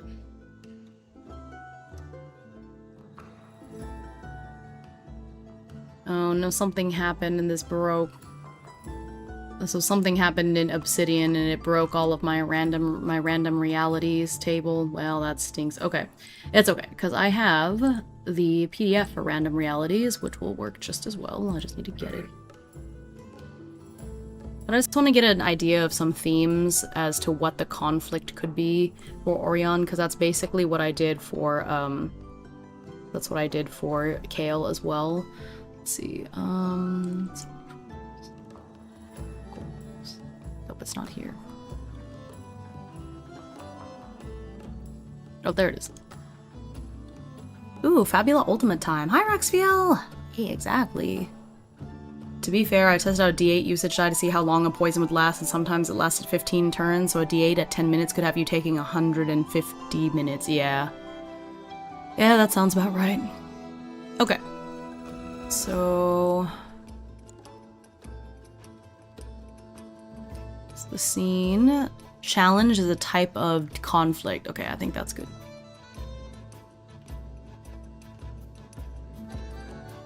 Alright, so I'm gonna roll a 2d6 and see which one to use.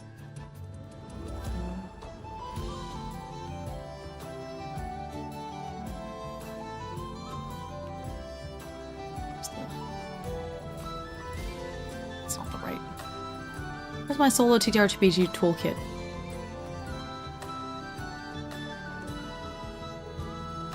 Alright, 2-1.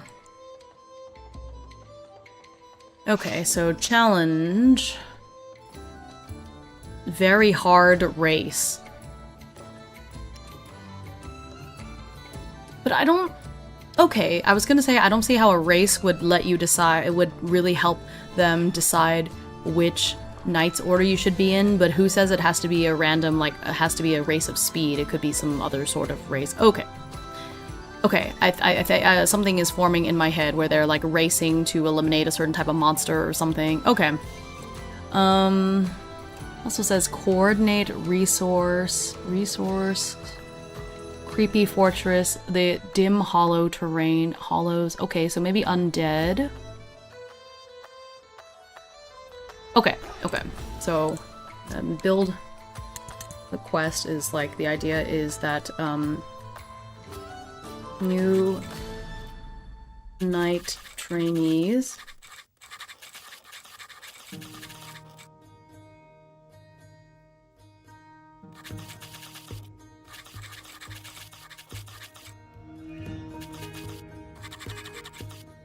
okay, so they get to choose.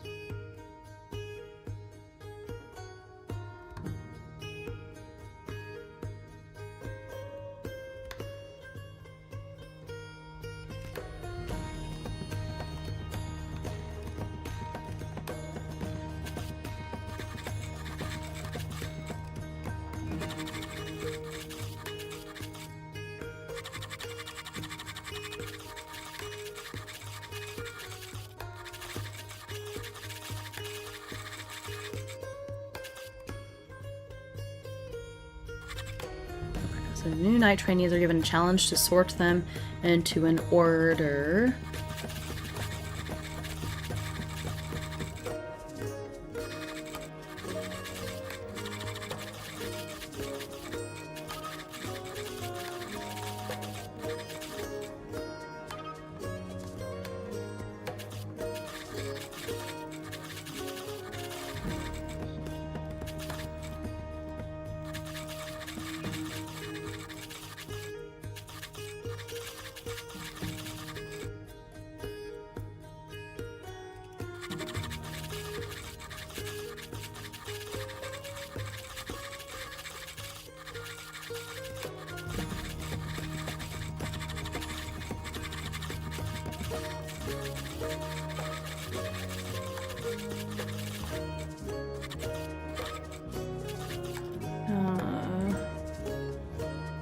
Captain of the First Order is Captain Infield.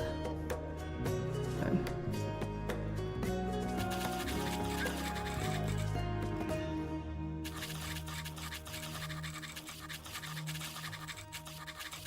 Okay. Obstacle course race, yeah. I can imagine like needing to resupply an outpost in a certain amount of time. Times are scarce, you have to try and recruit a lot of them. Yeah, especially because Acheron is more of a... Like, this is an empire known more for their, like, economy and trade, and so they actually don't have a super strong army, per se. So, like, their knights are spread very thin, which is why the main characters ended up here in the first place, because they were like, we see that you guys show potential. Do you want to come to Acheron instead of staying in this, like, little place? And so that's why they're here. Like, they just really need all the help they can get. Or like completing a pilgrimage. My only thing is that it has to be short, because basically within this day they have to know. And so I think just like you're going down here and dealing with something right away works, because I already wrote that on day 3, that's when Orion was already in the First Order on day 3 and went to help Kale. So I think it's alright. I like those ideas though. Yeah. Okay. These are just notes. I will get rid of this later, but this is just something that gives me an idea. Oh, I guess I can do that.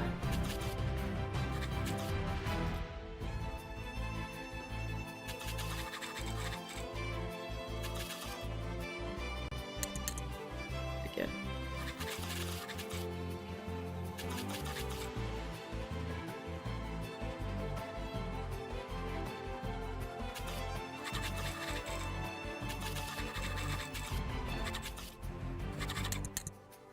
So gone.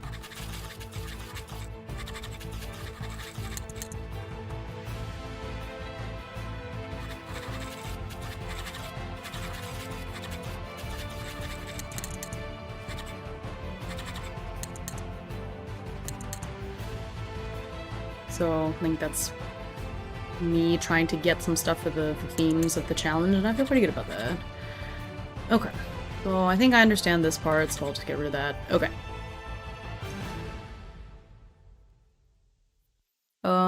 Found the average usage die turns table. D8 at 10 minutes roll would on average take 90 minutes. You know, that really isn't too bad. Could be worse.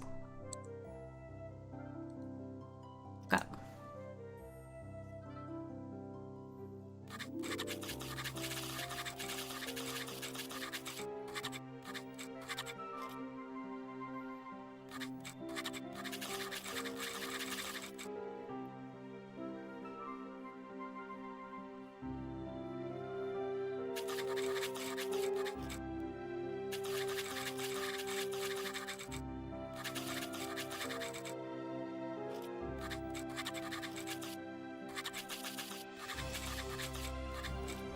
I could roll for this, it just seems kind of silly because with all 3 of them, and the knights would have already told them which way to go, I just don't really see there to be a need for them to be challenged on how to get there. It makes sense for Kale because he's in like an unknown place and trying to make it to a place that the other 3 don't know where to go, but you know.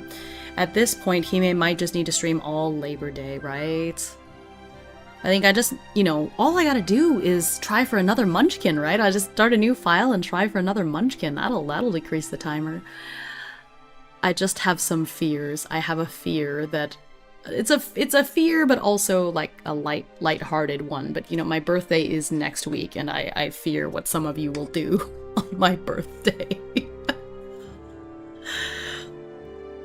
Like, I guess we'll just deal with it when we get there. Yeah. So after my birthday, I don't know. We'll have to do something really fun and silly to get the timer down. I'm not planning on traveling for Labor Day, so maybe I will. Maybe I'll just make it a super long stream. Maybe that's when we need to do 24-hour Dokapon. Yeah.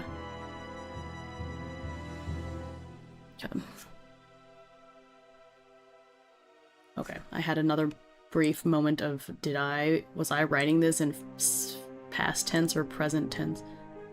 It's present tense. I don't know why I always forget this. I'm like, is it past tense? Did I write in past tense or present tense? Okay.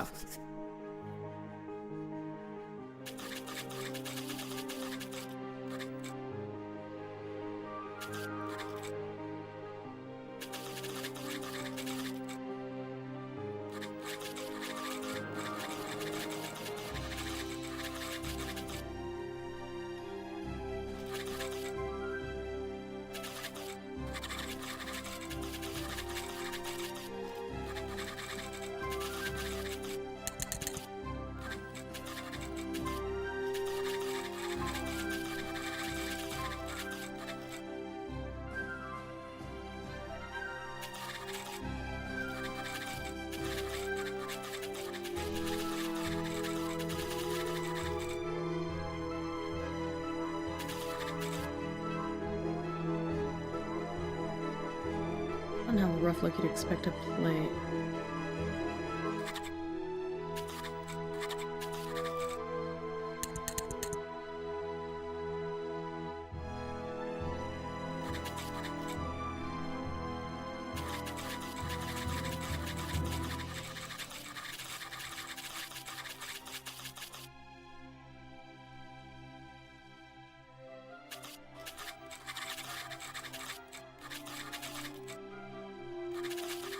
I already forgot their last names because I just made them up last time. I think it's Ash. Is it Ash Draft? Where's the outline? Ash Draft, Evan Flaw, and Oat Bloom.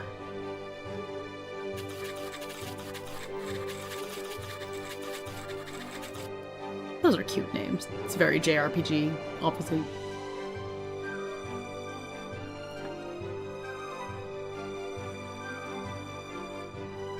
Oh yeah, speaking of solo things, I just ordered the sandbox generator recently and I've been hyping myself up over it. Oh, I wonder if it's the same one that I got a while back. Yeah, sandbox. Fun stuff. Also, the other two of the 3 monstrous books, which I've also been hyping myself up over. I love that for you. I love getting excited over, like, new solo play tools.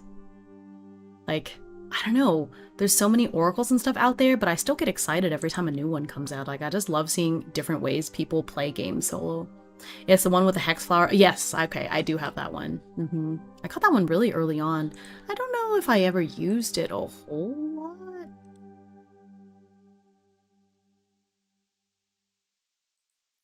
Let's see here.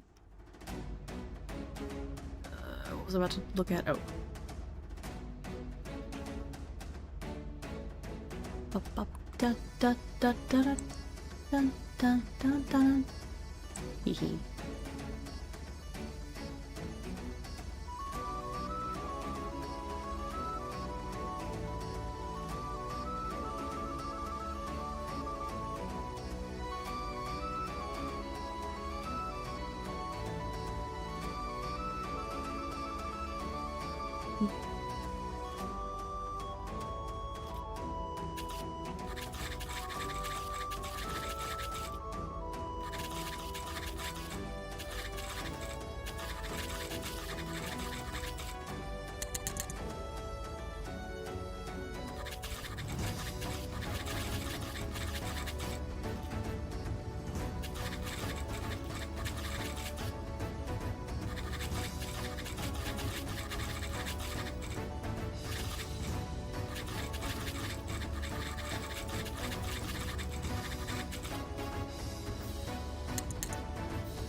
Second and fourth.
Yeah, I try not to get like a bunch of things that all do the same things because I don't want to get a book just for it to languish, never use, but I was watching some people using it for making a dungeon map last night, and I think I could get some use out of it. It overlaps with some other things I have, but I think there's still plenty in there I could use, and sometimes even if there's overlap, it can be nicer to shake things up and use a different tool. Like yeah, that's how I am too, and that's why I have several tools that I think all technically do the same thing, but sometimes there's some that are more suited for certain settings, or I'm just more in the mood for one process over another, or just one of them synergizes with a certain game's rules better, who knows. Hi Chuck! Hey Hime, I hope the stream's going well. It is! We are finally actually, like, playing. Or, well, I feel like I'm writing right now, but soon we'll be playing. We had a lot of, like, we had a heart-to-heart life talk early on at the beginning. Oh shoot, the timer ran out. Hang on, I've been in my pre-debut model, but it's time to return. Hehe.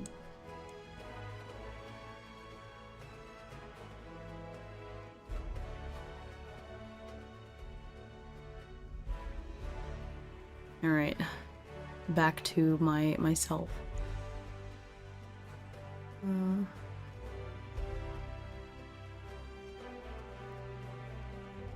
Oh yeah, we love some solo TTRPG time. Yeah! Which, you know, I do a lot of that here. It's my thing.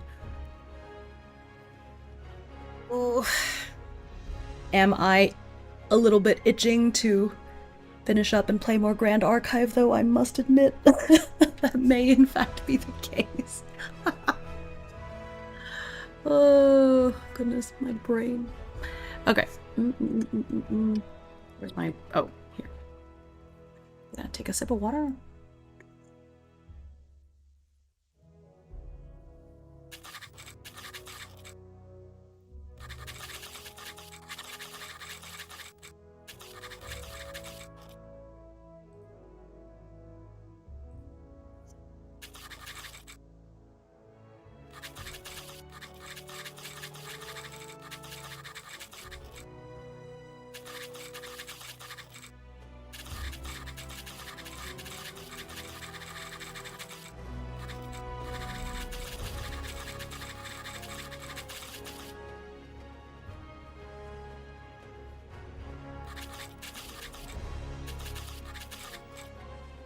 Infield. Yeah. Infield. Einfield.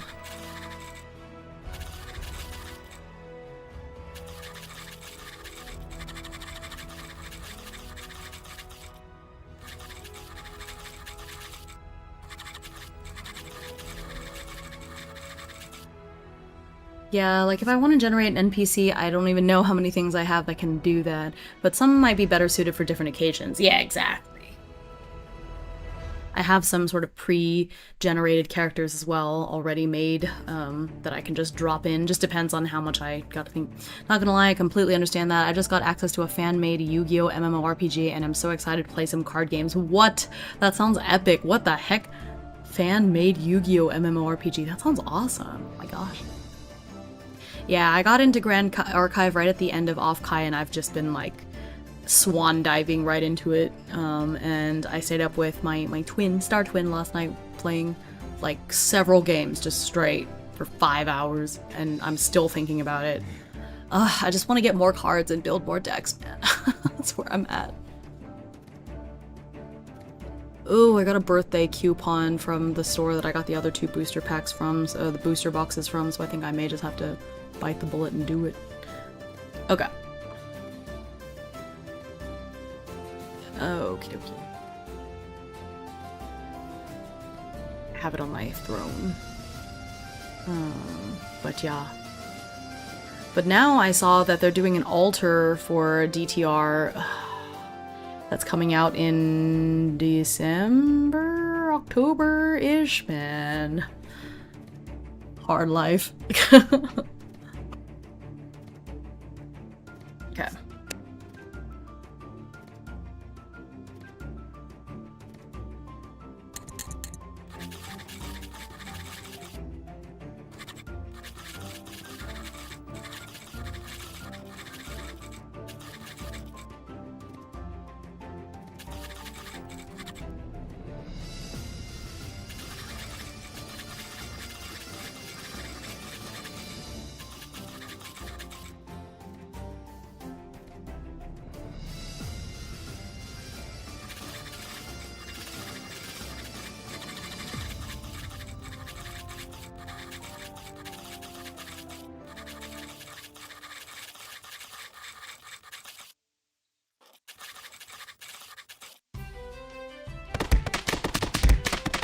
Finally, oh, thank you for the dice.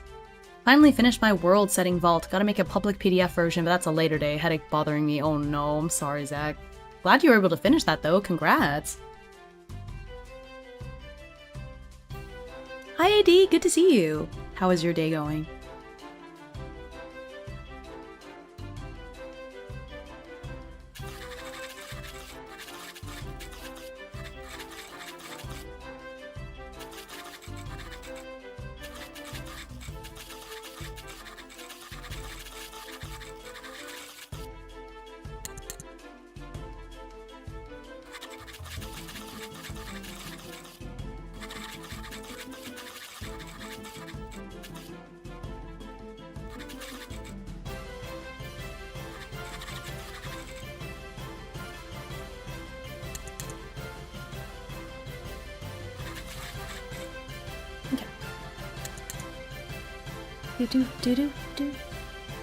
It's a rainy, sleepy Sunday here. Very exciting. I want to break it in with Fabula Ultima. Oh, rainy, sleepy Sunday. Oh, that's so nice. Yeah, it should be soon. We're about to start the test. Also reminds me how when I got Knave 2E and Maze Rats together, I was like, both of these can be used together since Knave 2E has the big detail tables that can be good for preparing stuff, while Maze Rats has simpler tables that are early, easier to roll on mid-session. Ah, okay, makes sense. Okay.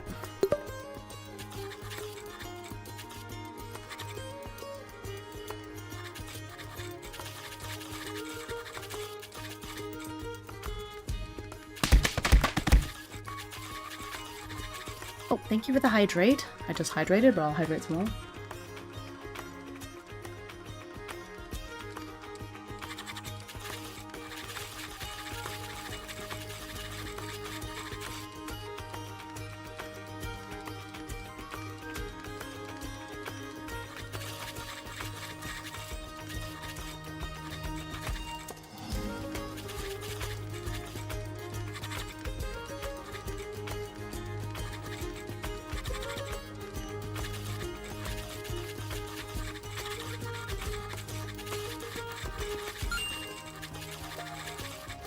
Oh my gosh, Karaga, you got the 6-7 check-in. Hope you're doing well, Karaga. Hi.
I want to see if Orion is able to, like, show that they're nervous or not, so I'm gonna think, like, willpower.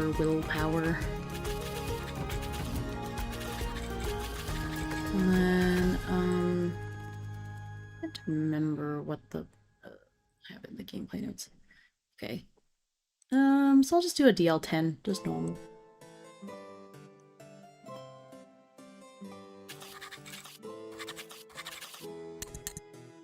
Okay, so that is a D8 and a D8.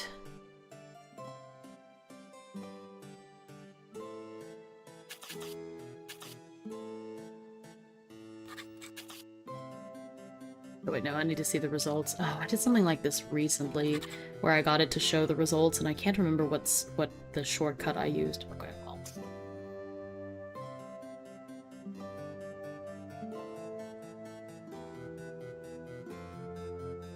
What did I say? D8's right.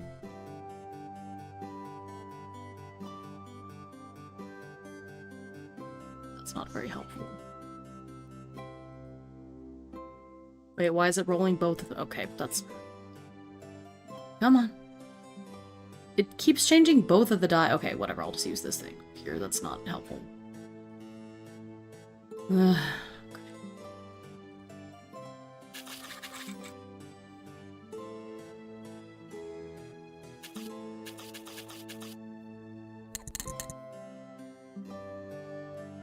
Okay.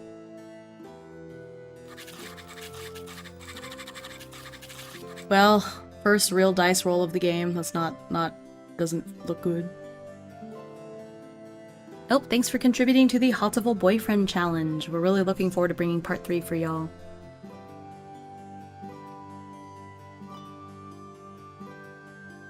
Already 12% there, and it's only been like a day.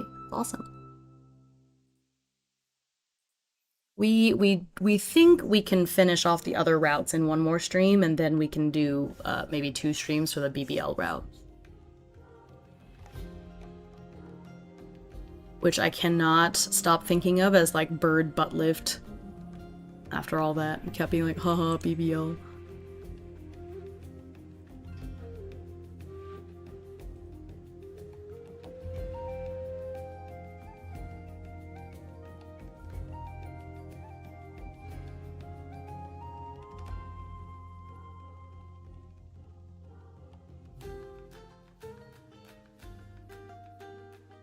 Brazilian bird lift, yeah, that too.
Do, do, do, do.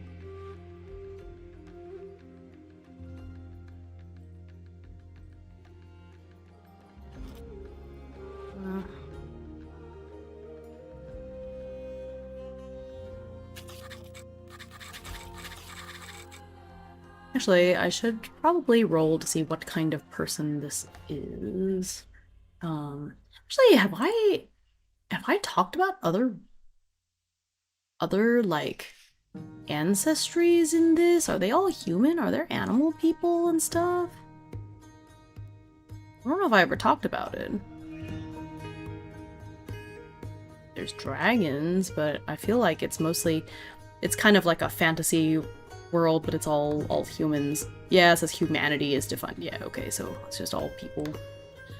Human people. Okay.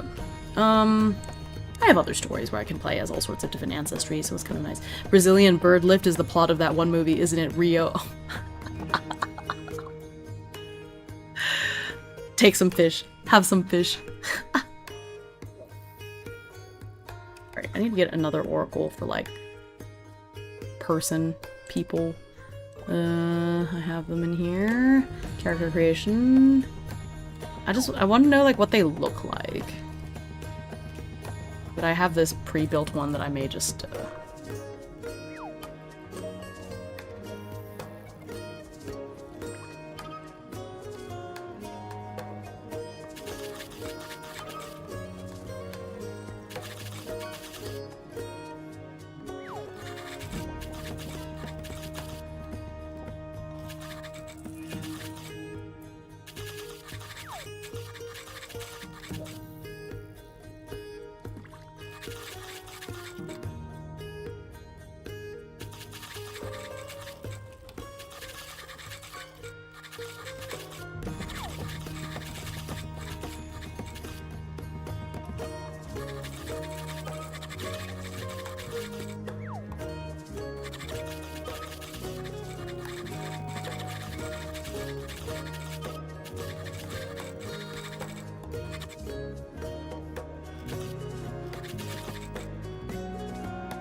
Hey, gummy sharks. I just made some gummy roses recently. Oh, that sounds so yummy. What the heck?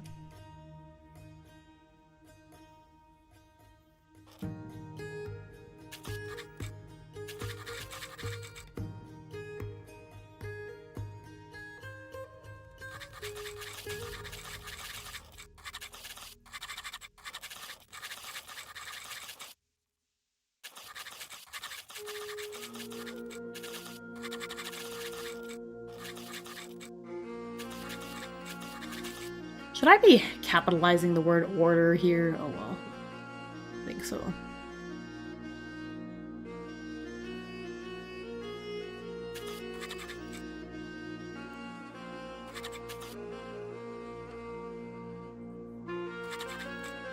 So maybe when it's like just order by itself, but once they're labeled it should be capitalized. Yeah, that makes...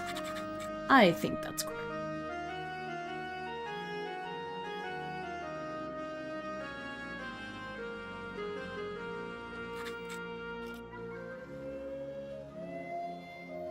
Made them out of cherry syrup that I made a while ago. You made your own cherry syrup? That's so cool. Heck, that's neat.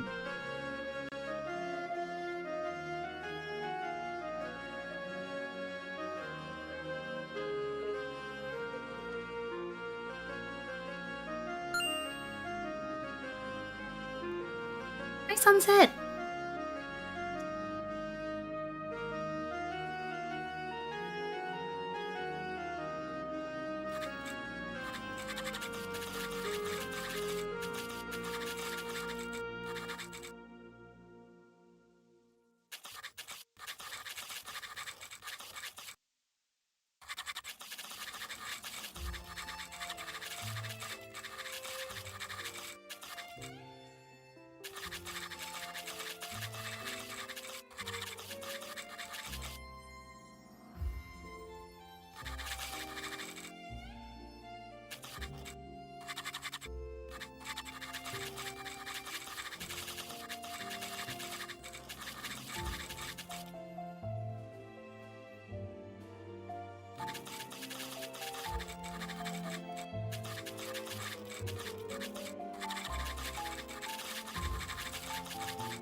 Oh my gosh.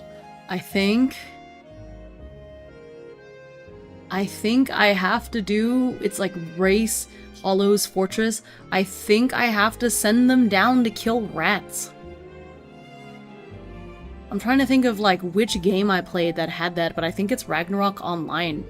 I think for the Thieves quest you have to go into the culverts and kill rats or something. This is so RPG. You want to join the knights? Go kill some rats.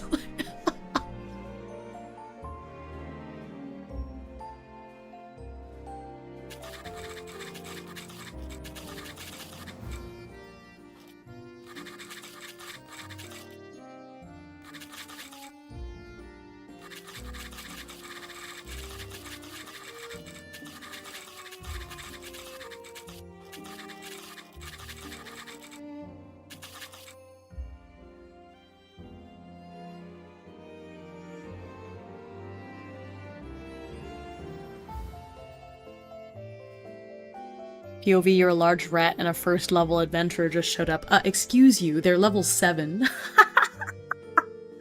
My characters are level 7. But yeah, it's, yeah, POV. You're just a rat trying to live your life. Like, well, Ronnie, we finally made it to the big culverts. Lots of water, people throwing, you know, half-eaten apples down here. This is the life. Uh-oh, what's that dude with a sword over there coming? Oh. Are the rats also level 7? I don't know. I'm gonna deal with that stat block in a minute. Just a regular New York subway rats. Oh my gosh. Not you transmigrating. The New York subway rat transmigrating to the Kingdoms of Myst. Like, this don't look like Brooklyn. Oh, that's funny. Let's see.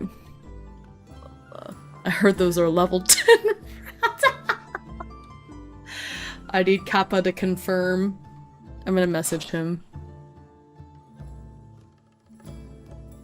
I'm gonna message him to ask. Oh, he's idle. Hang on. Ask. Out of curiosity,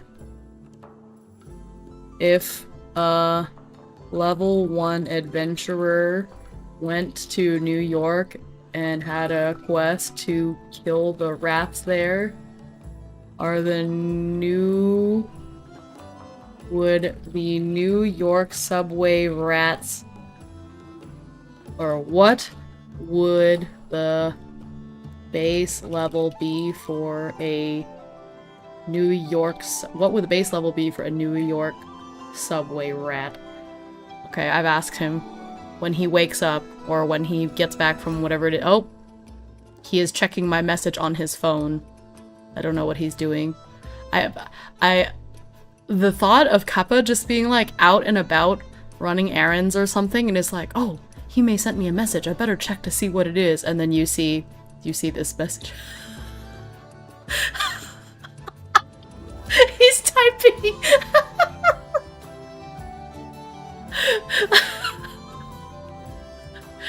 This is why Kappa's a real one. Level 1, absolutely not. You would need at least level 4 for that, at least. This is actually a rat isekai story after the rat got hit by a subway train.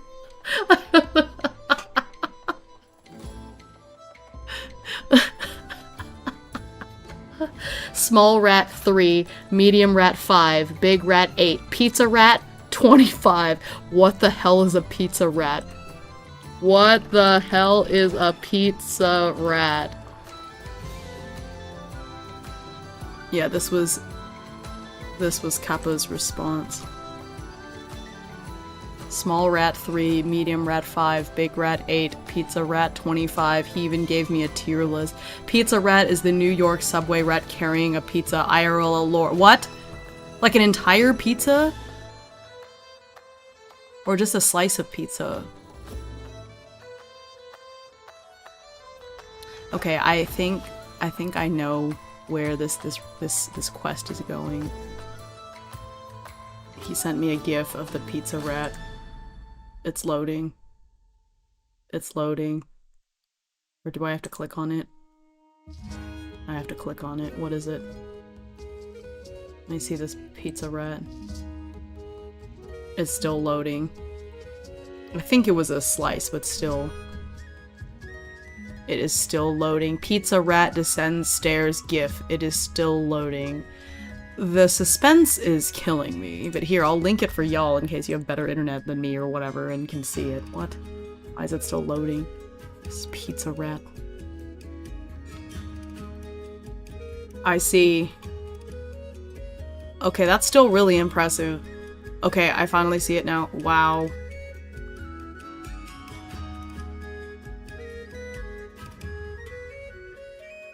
You know, I am learning not to underestimate the New York subway rat. What if we were subway rats and I was bringing you some pizza? Oh no, now I suddenly feel bad about them having to kill the rats. You know what, it's okay, it's not real. No rats are being harmed.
I want to know the size of the rat. I'm gonna roll a d6 for, like, the number of...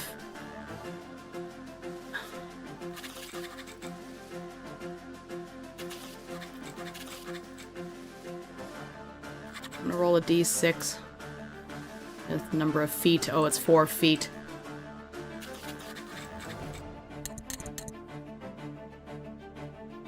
That's great.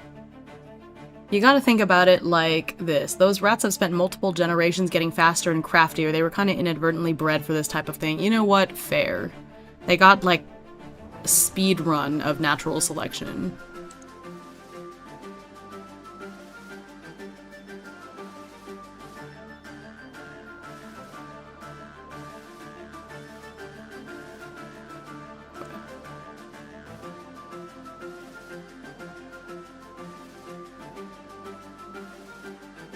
That's a 4-foot rat. Oh, hang on. I'm trying to... 1, 2... Oh my god, a 4-foot rat.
near the city. So.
Dude, that's like a RuneScape giant rat. I believe those are level 3, but it has been a while since I have played OSRS. Have you ever used Hero Forge or Titancraft to build a mini of a character? I've used Hero Forge a couple of times. Mainly, Brovican has asked us to use it for our characters in the 2 D&D adventures that I did with him, and my other D&D. Weirdly, it's all been for D&D.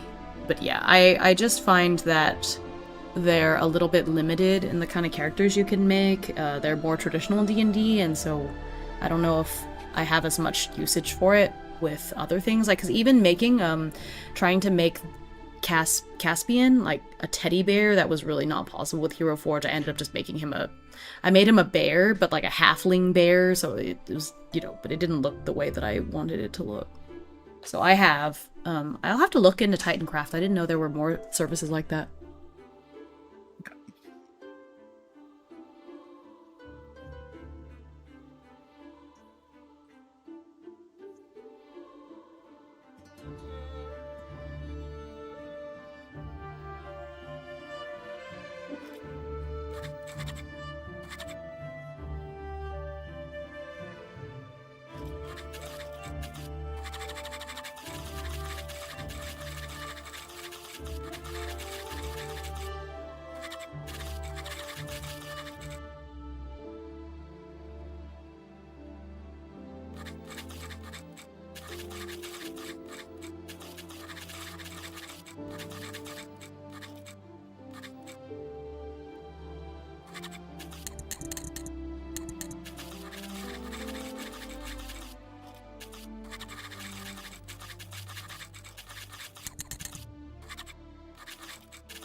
Nope.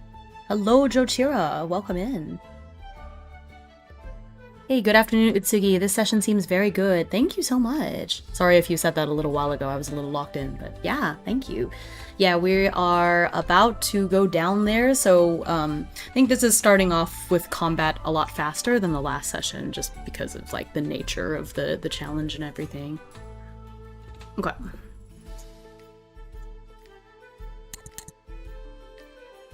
Okay, did I let me go back and look at it. I'm trying to remember if I did subheadings. I don't think I did. Yeah, I did. That's okay.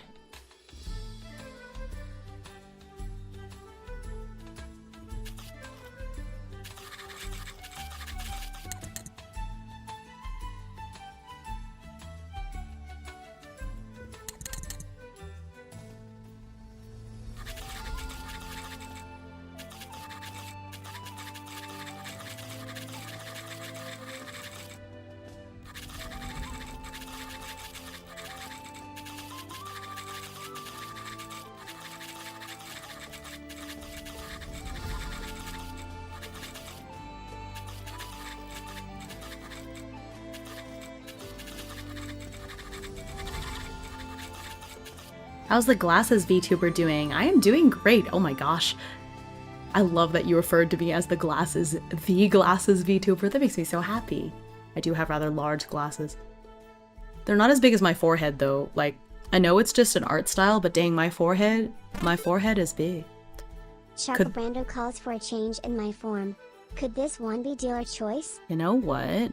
You know what I'll do? I'm just gonna roll a die. Hang on.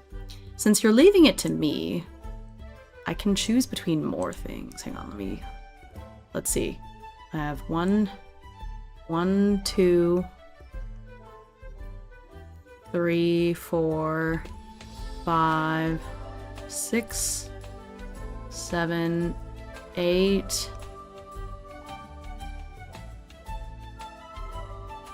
9, 10. Okay, I have 10-ish different models that I would be willing to switch between. I'm just gonna roll a d10, and based on what I get, that's gonna be what I get. That'll be more fun. Okay, let's see, what do I get? A d10. Super 4.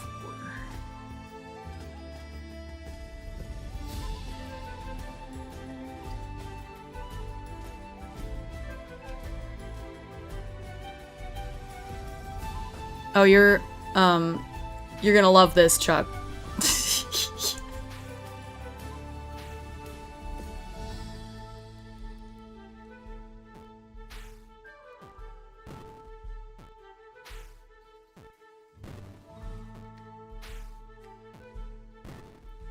Haha. No idea what I entered, but I loved it. Well, somebody did a redeem for me to change model, and then Chuck said dealer's choice. So I was like, well, since it's dealer's choice, I'll just roll for it, and then I'll choose between all the different models I have. So, alright. Let's see. I meant the command thing. Oh, you entered the RPG, the dungeon. It's up, did you see it? It's in the corner. Up there. Haha. Kitty. I'm Himeutsugi.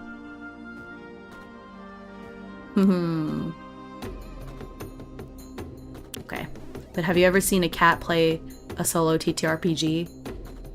Yeah. Thank you for the head pats. Oh, I don't have head pats built into this model. This is one of the ones that like is just built into VTube Studio, so really anyone could do it. Here, I'll do a manual head pat. Yeah. Thanks for the head pats.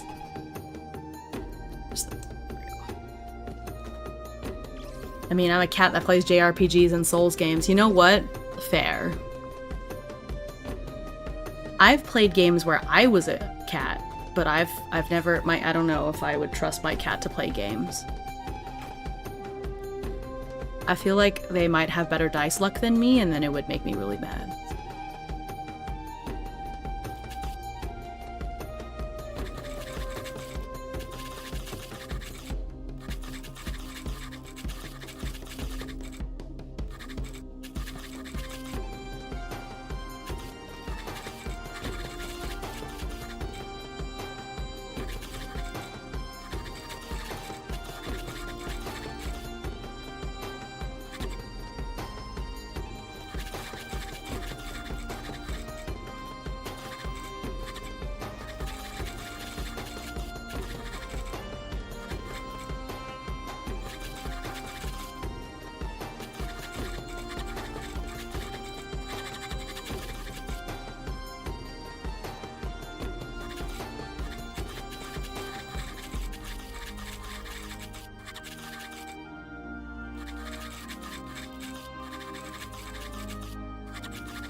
I have a, Oop. What's up? Hi, cat. Hi, cat. Hi, cat from another cat. Meow? Meow?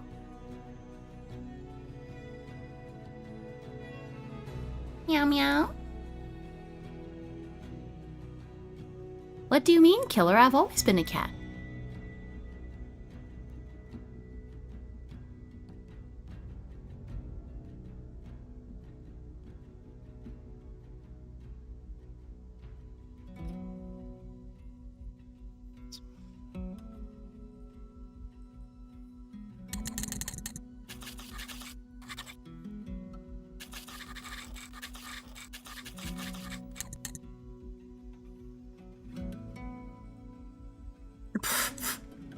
We always get suspicious.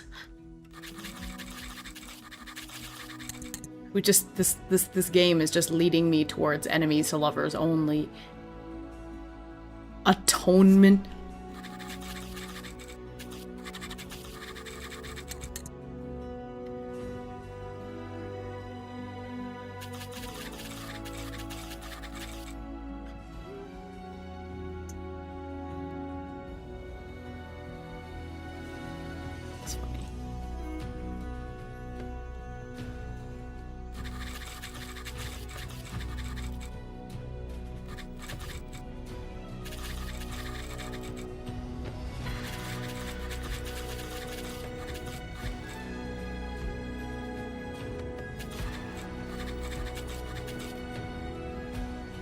I believe the cat ate the parrot. Is this one new? I don't recall the cat being an option. Well, the cat is one of the default VTS models, so any VTuber that uses VTS could be a cat. Meow. Dealer's choice, they rolled a D10. Yeah. It'll be so funny that Husband passed by your room and hear you making nyan noises. You know what? I've done weirder things. I don't think he would be fazed by it whatsoever. I do and say a lot of strange things. I think he's just used to it.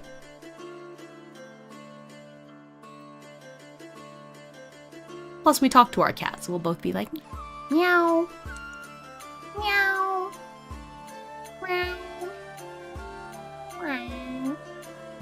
I'm summoning my cats now. Psst, psst, psst, psst, psst.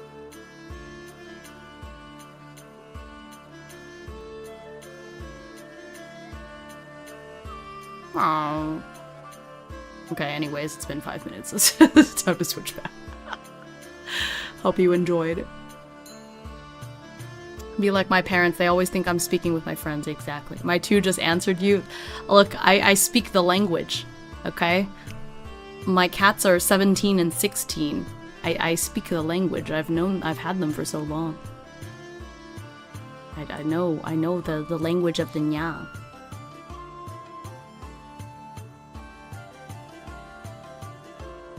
Oh, whoa, I'm zoomed in too much.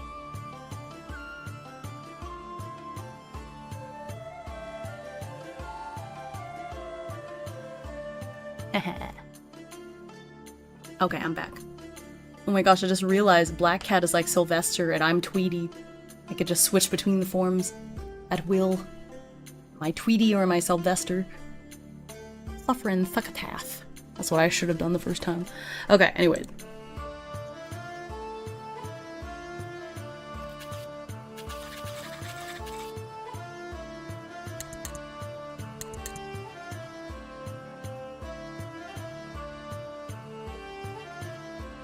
So normally, so this is gonna be different from Orion's usual.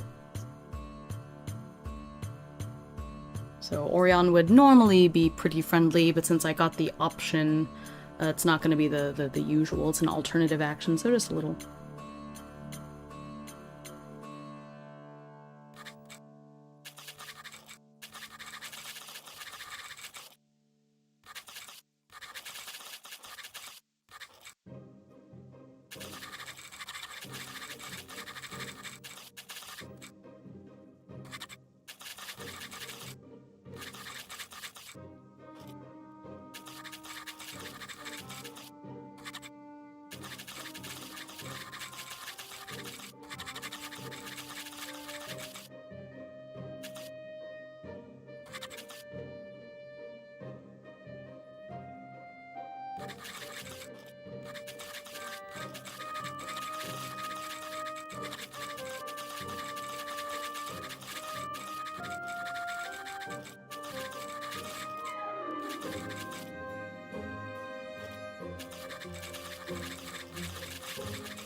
Howdy Chuck, very fluent in cat. Oh, yeah. Comes with time. So is this like a D&D where AI is the DM? I'm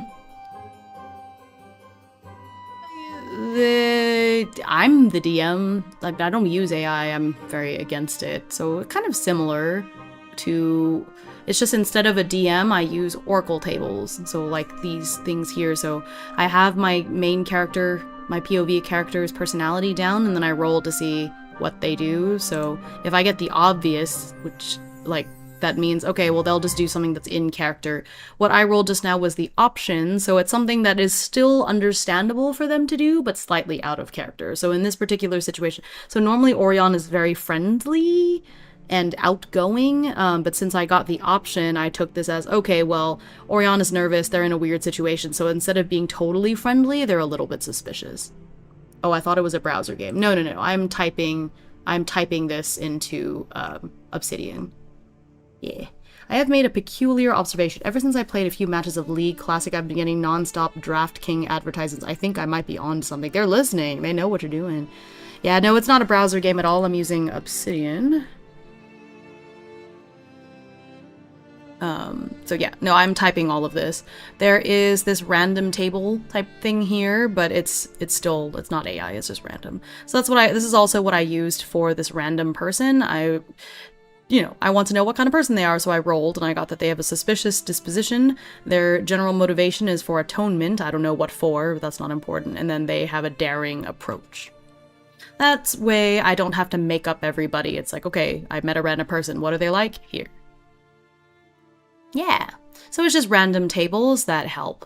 That way it's more fun. I don't have to come up with each and every single character. It's like, okay, here's a random person I ran into. What are they like? Okay, there.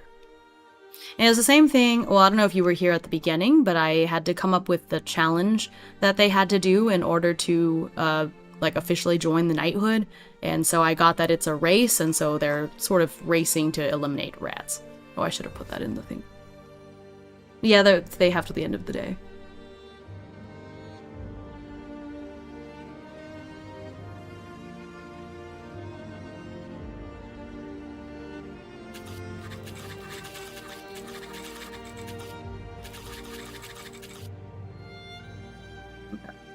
Before I get into this part, I should probably read, because I've written a bunch of this and haven't read any of it. So let's read through this, and then I'll start on the next part.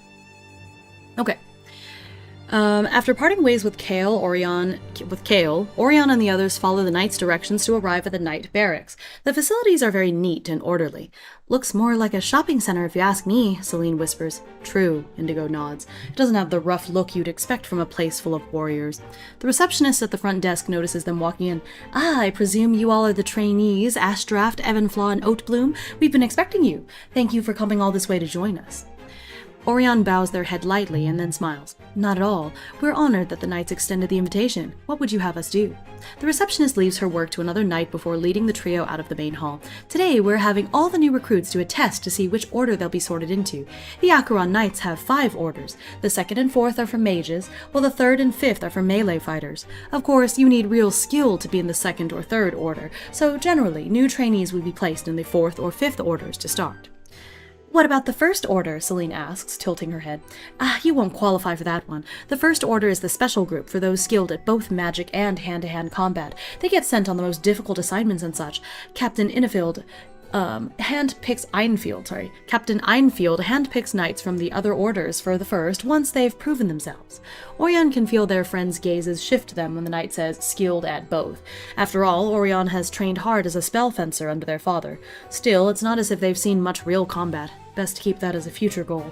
I hope to receive Captain Einfield's approval someday. Their heart burns with a newfound dream.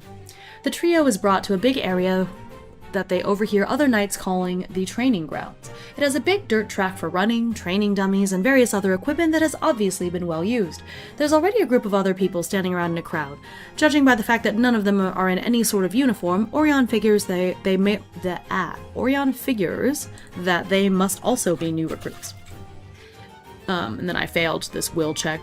Orion tries and fails to mask their nervousness and excitement. Indigo casts them a sidelong glance. I've never seen you this enthusiastic before. Well, I feel like I'm carrying on the torch of my father's dream. If I mess up here, I'm not only letting myself down, but I feel like I'd be disappointing my father, too. Celine frowns. You know your dad's not that kind of person. Orion shakes their head. Sometimes the heart and the head are at odds, you know. Before Celine can say anything else, an older knight comes and stands at the top of a makeshift stage to address the group.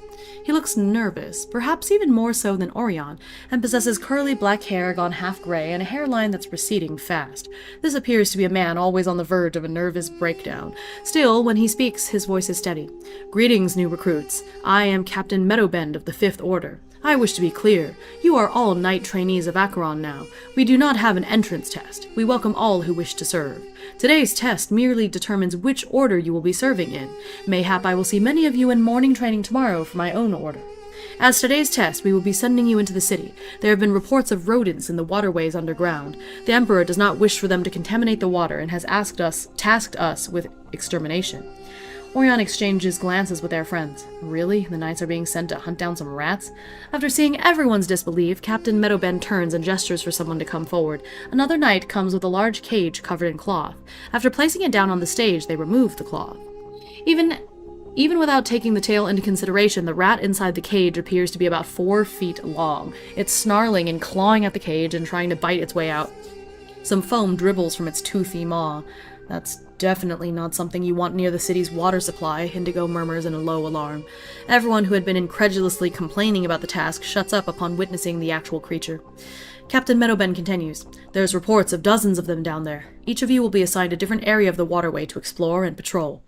We have to split up? One of the recruits asks. The captain nods. We wish to see your individual aptitude. Teamwork is all well and good, but we must get a sense of how you are on your own first. Now, you need to not only take these rats down, but also burn the bodies to prevent contamination. If you can use fire magic, do so. If not, we have some supplies you may use. Remember, we captains will be watching your performance. Be as quick as possible with the task. By tomorrow morning, you will know to which order you belong. After receiving their location assignments, Orion sees that they are quite far from their friends. The three of them clasp their hands together, heads bowed in a rare solemnity. No matter what happens, the four of us will be friends forever, Celine grins. Best of luck to all of us. Orion and Indigo nod, and then the three friends go off to their assigned areas. Okay. And then that's the second thing. I've only played D&D once, though through a VC. Was a bit too anxious and hard to concentrate. I wonder if I would do better IRL or if in text format. Yeah, I have played digital a few times. Did you do VC with like a tabletop where everybody was like moving pieces around? Or was it purely just like talking through? Because I think that if you're doing it digitally, having a virtual tabletop where you can at least see everything and there's tokens would at least make it easier to concentrate. Otherwise, I think if it was purely vocal with no sort of visual component, I would struggle to concentrate too, I'm not gonna lie. Theater of the mind can be difficult, especially at first. Yeah, it's a lot. I think having visuals, or at least having something like this where you're typing up what's happening can be really helpful. Otherwise, I think it'd be hard to focus, personally. Oh, thank you for doing that, man. It's been so long. I didn't even think to do that. Thank you, killer. Okay.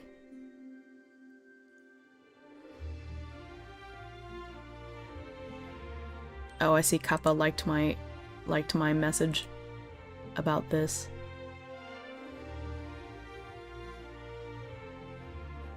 Wonder if he's gonna peek in and then be like, oh, is this why Hime asked me about the rats?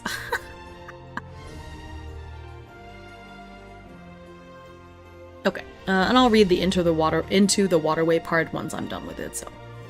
I didn't think to do it either initially. I've been playing a lot of video games and stuff recently, so yeah, visuals tend to be better. I played a lot with VTDs, especially Cities Without Numbers.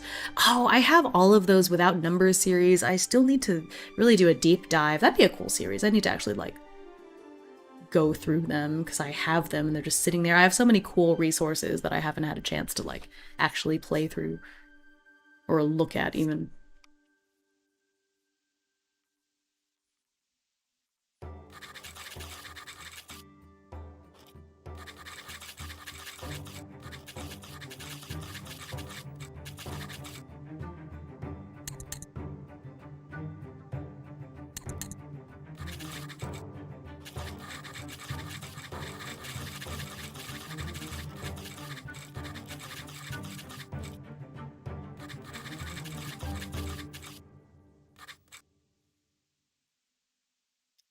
I have a student emailing me about their project. Hang on a second.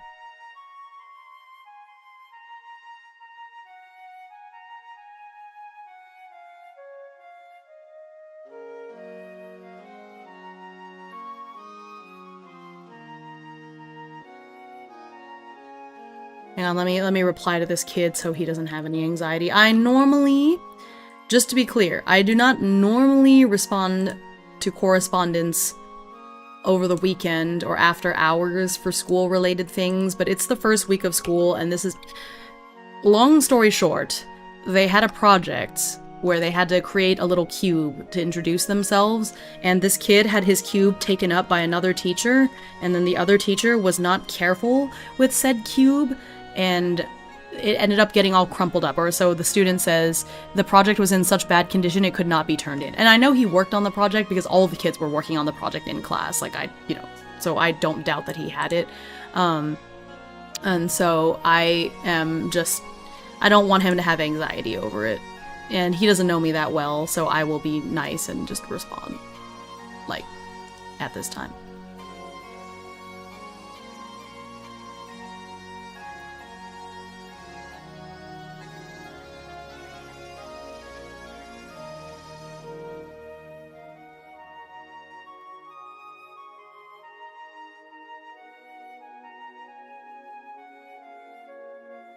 Now, I wish he had talked to me about it ahead of time, so like on the day it was due, I wish he had more proactively told me, because he didn't come and talk to me about this until after I put a 0 in the gradebook because he didn't turn it in. So I will mention that, but, you know, I'm gonna cut him a break. It's the first assignment.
Seems important. Take your time. We will be here. Thank you. It won't take very long. I'm almost done.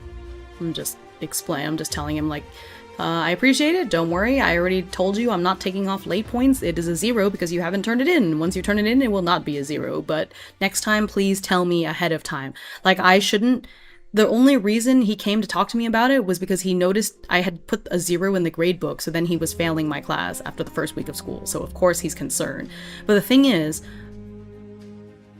he already didn't have his project when he was in my class on Thursday. So instead of waiting till Friday like right after school to come talk to me. He should have told me on Thursday when he got to class, like, hey, this other teacher took up my project. I'll try to get to you as soon as I can, but just so you know. Because maybe I also could have, at that time, gone and talked to the teacher, explained the situation, and gotten the cube. You know what I mean? Instead of, like, you know, so it was just a slightly poor judgment on his part, but it's the first week of school. I get it.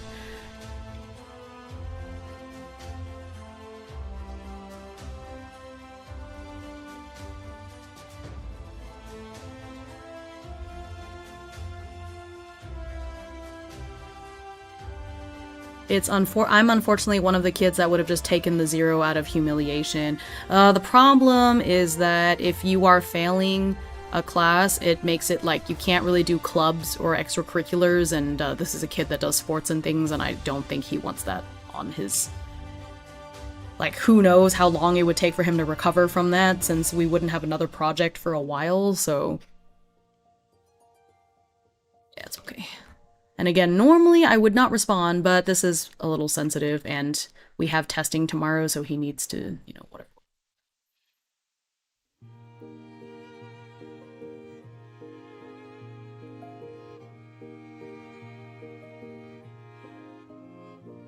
So then I could have talked to him.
Yeah, I know it's difficult. Well, kids are usually complicated. I deal with my cousins and they don't think too deep when they actually need, so patience is the key. Yeah, definitely.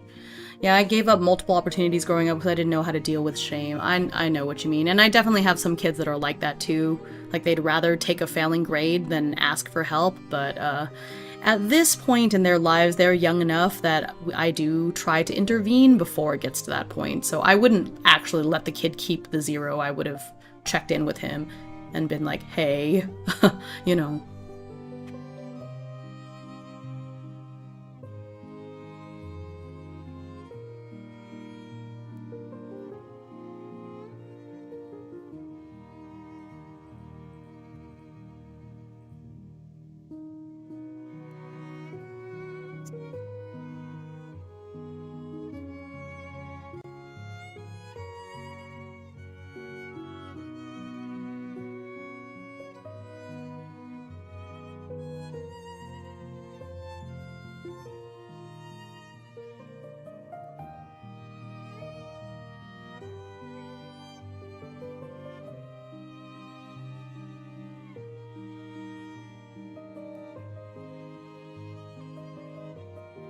Okay, let me make sure I have... Change the grade. Also, normally weekend days when so if something... One-time courtesy, I will not deduct late points since there was a unique situation here, but again, please talk to me about the situation as soon as possible next time something like this happens. You can come by first thing in the morning, turn it in before 8:30, which will be before we start testing. I appreciate you. Okay. Good afternoon.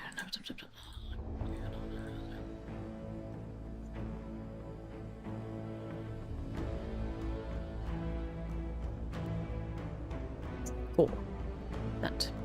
Also, I think it is already pretty mature that he would send me an email, and his email is very nicely worded, actually.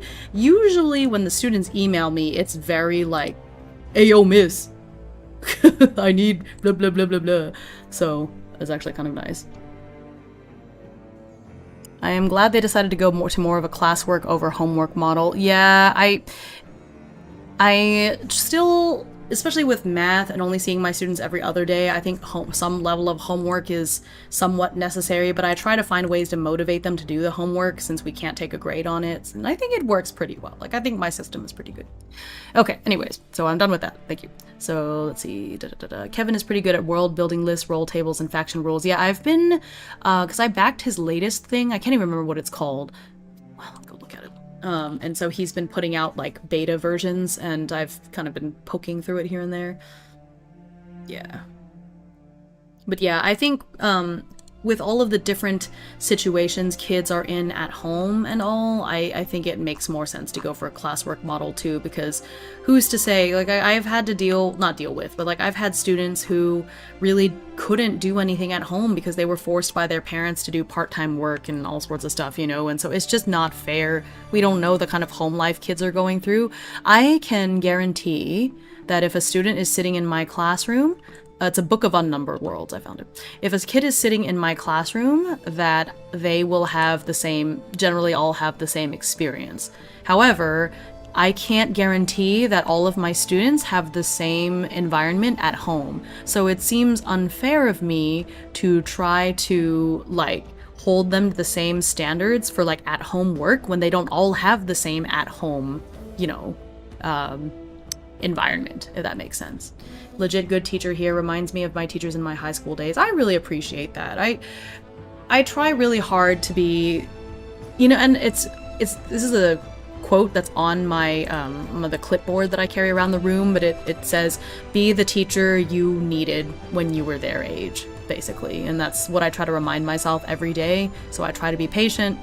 I try to understand, and I said this earlier in the stream too, at the beginning when we were kind of talking about life, but very few people ever, especially kids, very few kids or people really do things out of malice or wanting to be bad on purpose. They all have a reason for doing it, and it's better to find that reason and alleviate the situation than to simply like get mad and escalate. Like, that doesn't solve anything. Yeah, that's what I think. I have had colleagues who really struggle with this middle school age. I teach middle school, and it sounds silly, but I tell them, like, you know, if you will just treat them like a human being and not treat them like a little kid that doesn't understand or that isn't on the same intellectual level as you will have a much easier time. Because they understand a lot more than we give them credit for, especially nowadays. Speaking of rough school life, I have arrived. Hi, Kai! We're hunting some 4-foot rats.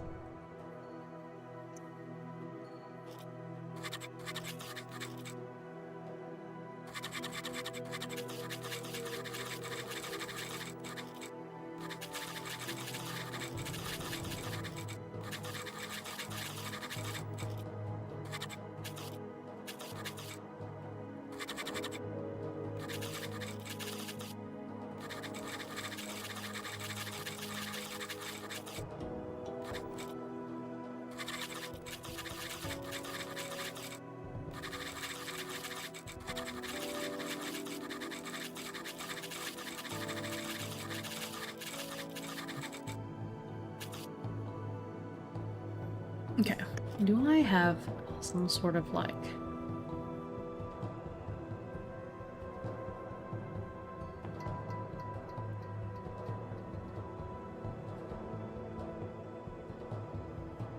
I know this isn't really how it works, but I'm gonna do it anyways. For flavor.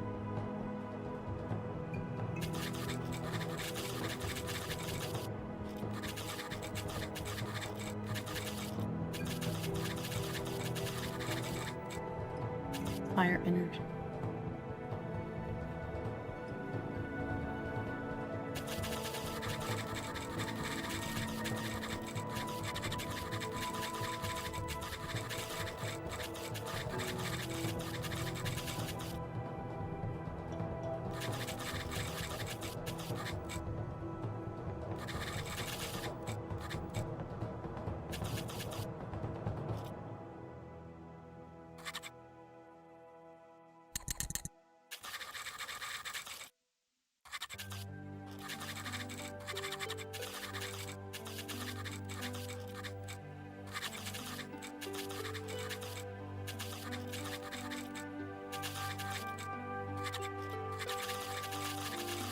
Alright, time to fight.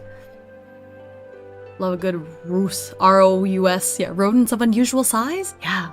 I'm assuming Hime posted to Blue Sky because it is actually down this time. I actually did. I posted to both sites before, yeah.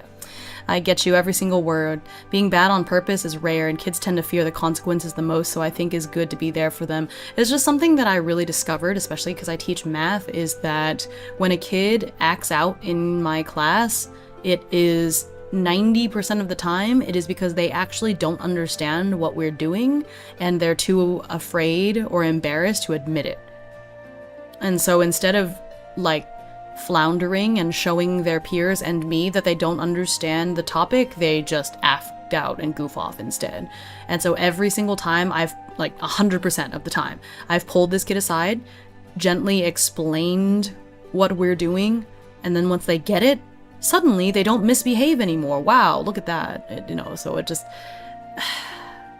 Be nice to kids. They're just little people trying to make their way in the world. They don't understand themselves yet, you know. Like, sometimes I get annoyed by them, but, like, they're doing their best. I don't believe they exist. Don't, yeah. Yeah. What about Wesley? What about the ROUSs? Gosh, I feel like that movie is due for a rewatch. Okay. I need to find... Ooh, I love this song. I need to find some battle music.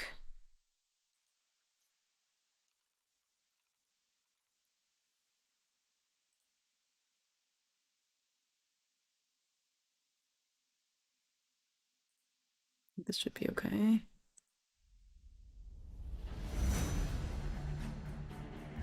Alright, here we go. Okay, so let me open the bestiary and see if they have some rats, or if I'm gonna have to make my own rats. I'm only gonna go look at the bestiary. Well, let me look at the original book first, because I feel like a rat or something similar. I feel like that's something. Oh, they have Kate Siths. That's pretty close.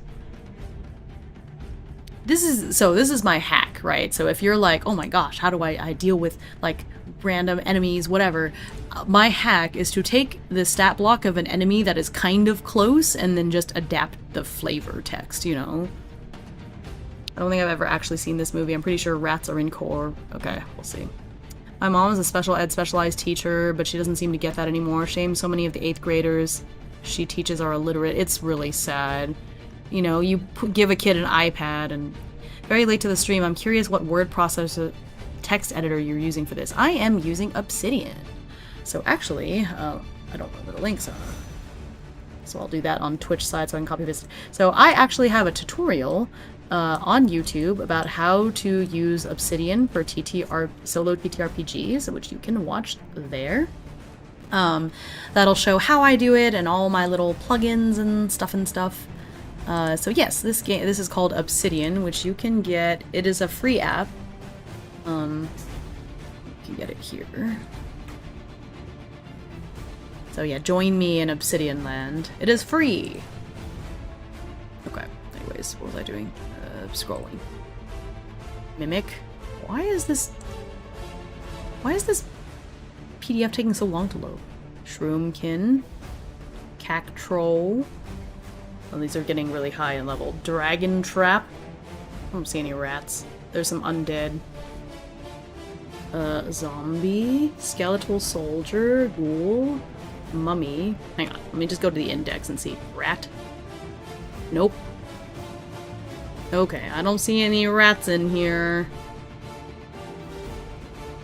I think I could use something else that's in here. There's kobolds.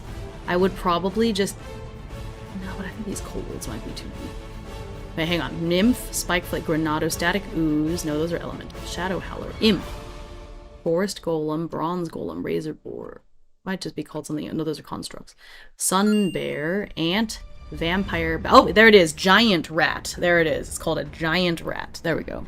Okay. So, let's see. So, it has 40 HP. Okay, so they're actually really comparable to Orion. So, I don't... So Orion is level 7, so if they are fighting alone, I don't know if two... I wonder if it would be okay to have 2 rats. That might be a scary situation, but you know what? It's very unlikely that it would just be 1 rat alone. So you know what? I am actually gonna roll. I'm gonna roll for it.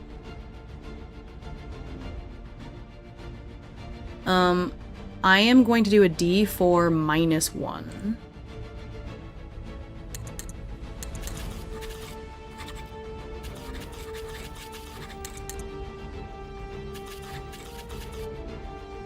Okay, so it's 1. Well, no, that doesn't work. Maybe it should just be a D4 because I want either 2 or 3. 4 is too many. Okay, so that's what I'll do. So I'll flip a thing. So if it's odds, it'll be 3 rats. If it's evens, it'll be 2 rats. Okay, it's 3 rats. Okay. Shoot. Alrighty, here we go. I liked so much this tutorial because usually I go with pen and paper, doing solo a year now. Oh, that's awesome! What solo games have you played so far? Yeah, if you ever have any questions about Obsidian, let me know. I love talking about it. Rat-she. Oh my god, I love that. The rat-she.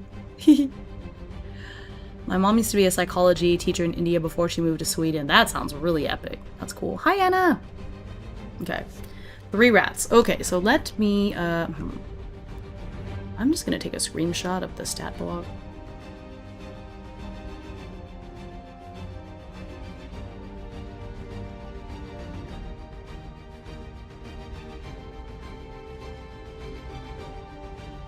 This music is really epic for us just fighting some rats.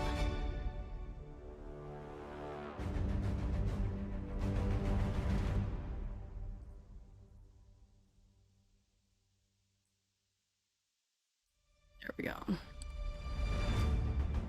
Okay. Yeah. Combat. Did I have the combat tables for,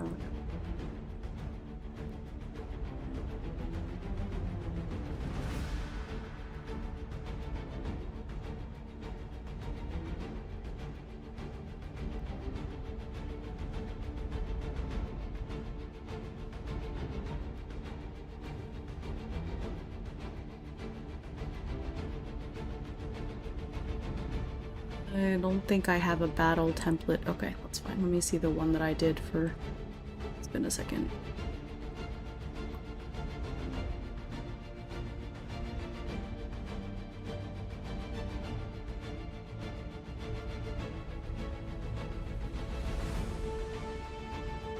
Okay, initiative, and then the HP, and then the... Okay.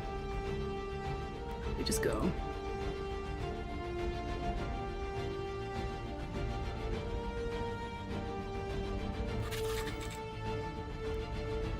I like the rat she.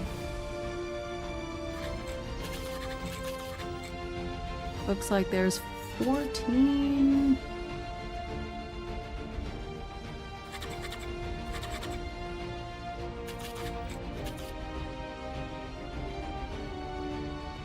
Since there's 3 of them, I think to make my life a little easier and not have Orion just die, I'm gonna lower their HP a tad from 40 to 30.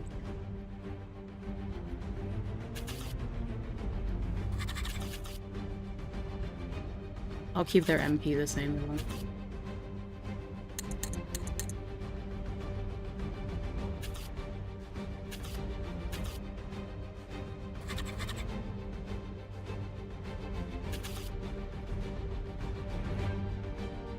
Oh, did their HP go up when they level? Hang on, let me double check. Level up. It's been a minute.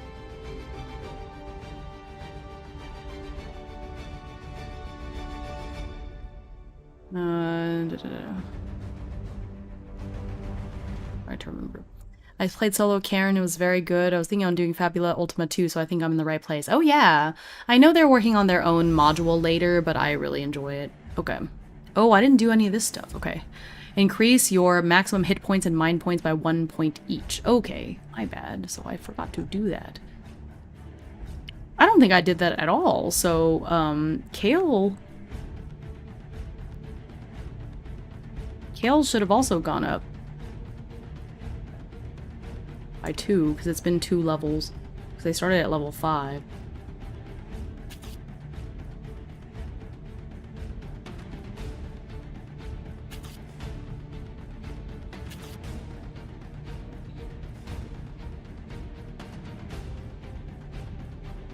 I did not know that was a thing. 42, 21, and 57.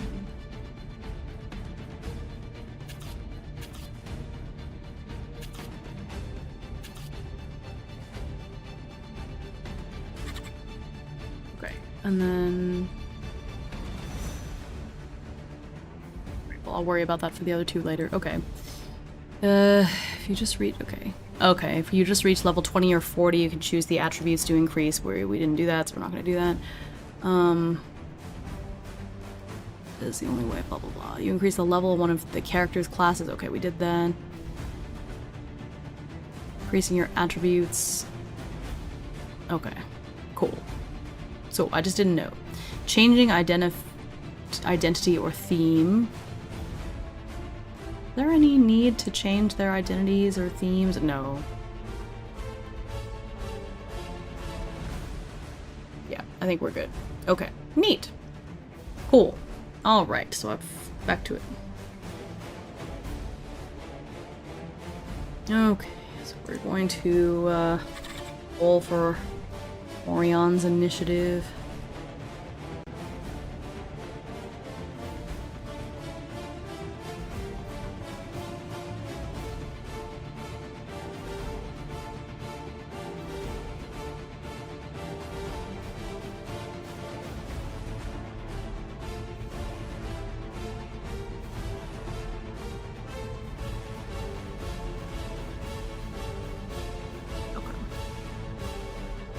Okie dokie, so we're gonna roll for initiative.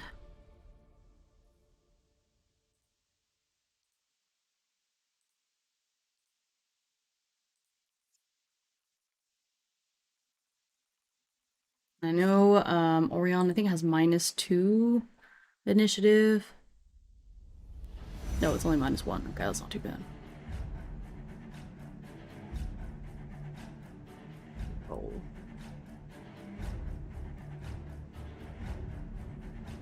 Oh, it's the whoop.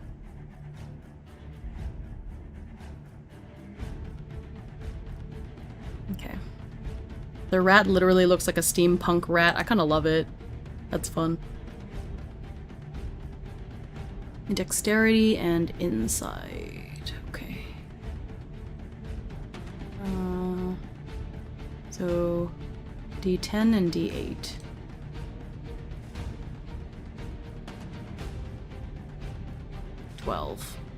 That's unfortunate. Okay, so the rats get to go for... oh, it's -1 too, so it's 11, actually. Okay. Cool, so they get to go first. Not that it matters, there's 3 of them, so honestly, me having the initiative is not that big of a deal. Alright, and then I'll have the round number. So I need to keep that. Alright. What is the table? Did I make a table for the...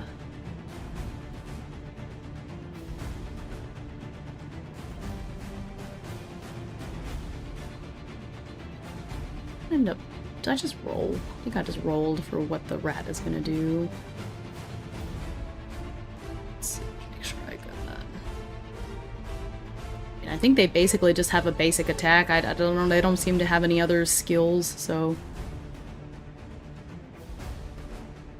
I think it's fine. Okay. I mean, that's all they're gonna do is bite. Doesn't look like they have anything else, that's literally it. Hi, Ear Trumpet, thank you so much for the gift membership. Okay, gotta add the points. There we go, thank you, thank you. We're slowly moving along towards me having to do a 24-hour stream. Yippee yippee. Okay, so the rats get to go first. We're just gonna get bitten. It's not gonna be good. Okay, on the defense.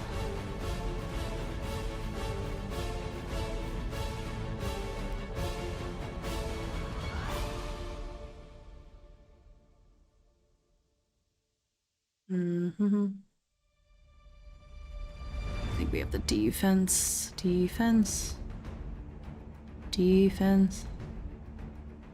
Let me make sure, because I actually have quite a bit of defense. Okay.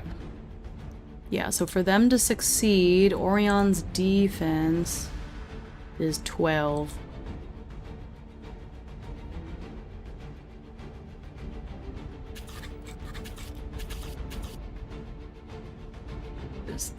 Their defense is +0, so how do I know whether it hits or the target's defense score?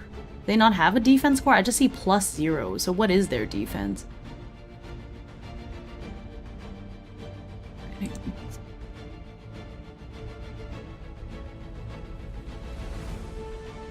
What is their defense score?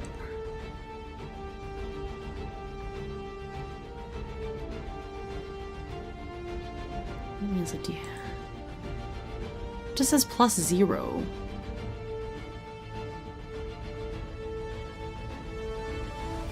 So how do I know what the enemy's defense score is?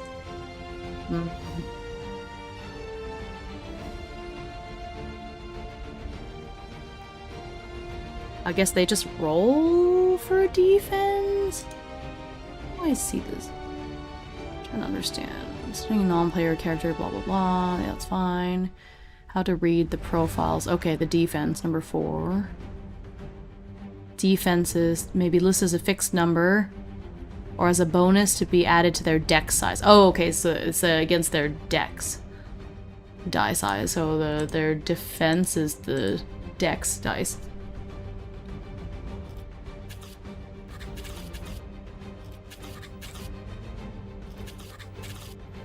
Okay, alright, I think I got it now.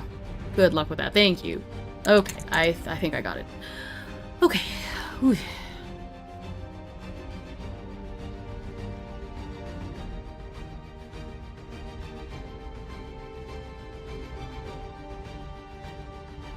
Every time, I always have to look it up. I always kind of forget how these things go. Okay. +2.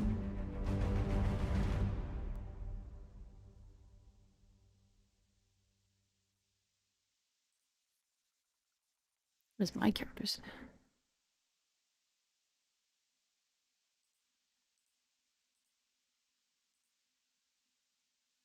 Okay, defense, dex. So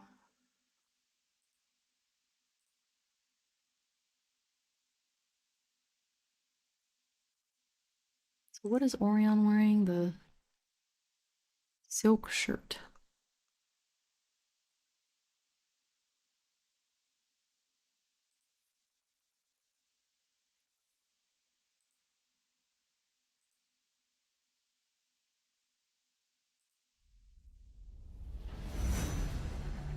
Where's my silk shirt? Okay, so their defense is their dex size, which is 10 + 2. Okay, gotcha. Okay, so I don't get to roll for my defense. My defense is just a flat, which I think is pretty good, because they could roll low. Alright, so off we go. So round 1, the rats get to go. They are going to use bite. Bad bite, I guess. So I'm going to go do dex and might, which is a d12 and a d6. That is a 7, so that misses. So then Orion gets to go. I'm gonna see if Orion can figure out that rats are weak against fire, but I feel like it's might be a little obvious. Okay, but anyway, inside. I think it's d8 here. All right, I'll just say it's a 10. Just normal. Okay, great. Orion is like,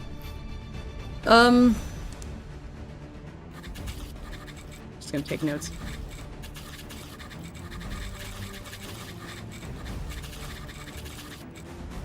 Cool.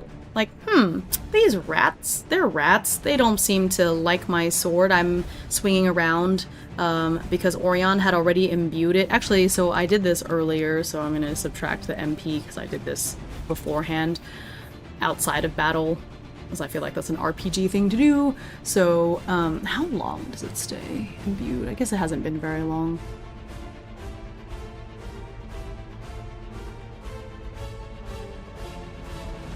Yeah, scene. Okay, cool. Alright. That does mean I don't get the free attack, but that's fine. I can just attack with it. I already imbued it with fire type earlier in order to, like, light up the darkness, so I feel like it makes sense for Orion to be able to just attack them with it. Okay, so Orion gets to just do a regular attack with the rapier. So the rapier is a Dex, Insight, +2 accuracy. So D10 and D8 +2. So that is a 15. Is that a crit? No. Do we have to do doubles to crit? Is this a game where you have to do doubles to crit? I don't remember. Never rolled this well with that. Critical success. I think you have to get doubles. Yeah, it has to be a double. Yeah, okay, so it's not doubles, but that's okay. I definitely hit them, so then it's the high roll +6 +1. So that's 10, +6 is 16, +1 is 17 damage, but it is fire damage, so if they are vulnerable... Is it double? Oh, it's double. So 17 times 2 is 34, so they are... This first rat is just dead. Oh, that's lucky. Okay. You know what? That seems... I had lowered their HP, but I don't think I should do that. I think it's fine, actually. I don't know. Or maybe I shouldn't, because there's still 2 other rats. Okay, no, I'm just gonna stick with what I said, so it's fine. So that one is dead. It's fine. There's 2 other rats. I can't be that lucky every time. Okay, cool. Yeah, I didn't bother rolling the rat's defense because I rolled a 15 for, or 17 for the accuracy, so it doesn't, even if I rolled a 12 for the rat's defense, they'd be dead. So, okay, so that is Orion's turn, so it is back to the rat number 2. So rat number 2 is going to bite, so that is a D12 and a D6. That is a 15, so that unfortunately does hit Orion, so it's the high roll +5, so that is 9, 10, 11, 12, 14 damage. Ouchie. 42 minus, what did I just say? It's a 9 plus 5 is 14. Okay, so 42 minus 14 is 28. Yeah, okay. And then target suffers poisoned. Yeah, okay, yeah. Poisoned temporarily reduces your might and willpower die sizes by 1. Oh, that's not good.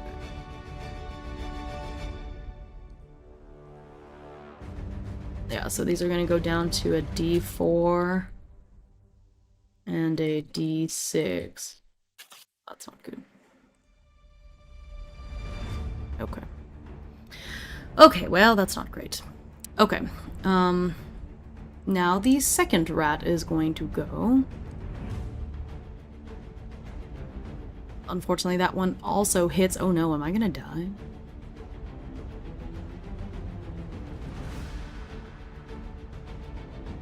That's 11 plus 5 is 16 damage. I'm down to 12 HP, so we are critical. Is there nothing else I could do for, like... It's a lot of damage. Ouchie.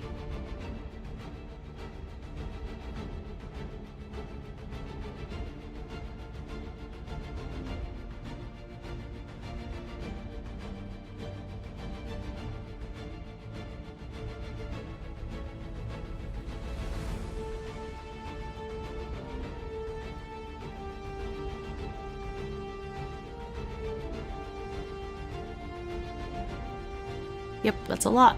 Okay, well, I'm gonna try not to die. That'd be really embarrassing. It was a New Yorkian rat after all. It was 3 New Yorkian rats. That's terrible. Okay, it's poisoned, which is not good. Actually, it's okay because I use Dex and Insight for my rapier, so me being poisoned does not affect that whatsoever, which is kind of funny.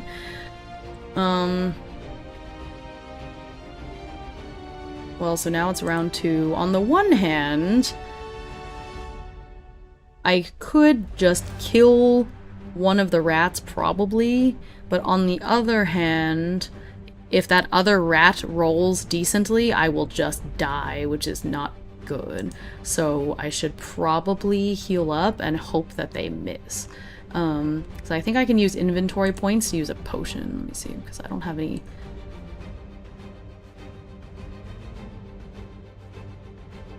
Oh shoot!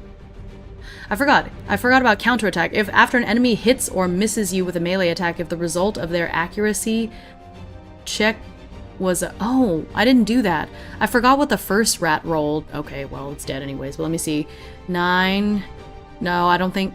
The first rat, it doesn't matter because it was a 15, but the second one is a 14, which is an even number, so I can do a counterattack against the enemy. This attack must be a melee attack, must have that enemy treat your high roll as a 0 when calculating damage. Oh, that sucks. So it doesn't do that much damage. Oh man. Okay. Luckily in this game you don't die unless you want to make a sacrifice. Right, yeah, I know, but it's still lame. Me puking my guts out and having half my body paralyzed by poison. Yeah, I can still do a flip. Yeah, right. That's funny. Why isn't this repeating the way it's supposed to?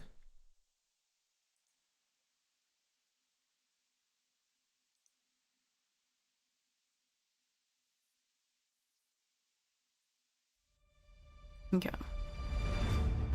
Okay, well, I'll do the free attack. So my free attack is... I keep forgetting that that's a thing. Cool. So Dex and Insight, so D10 and D8. Well, unfortunately, that misses. Well, it might not miss, actually. So 3, 1, plus 2 is a 6. So then their defense is a D12. Could get lucky. Yeah, it hits because they rolled really bad. So my damage for the rapier is +1 plus... Wait, no, that's just accurate. So +6 plus 1. So I do 7 damage to it. That's the third rat. I mean, it's nice.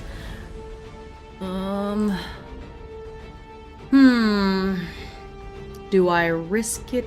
Well, can I use the item as a free action? I don't think so, right?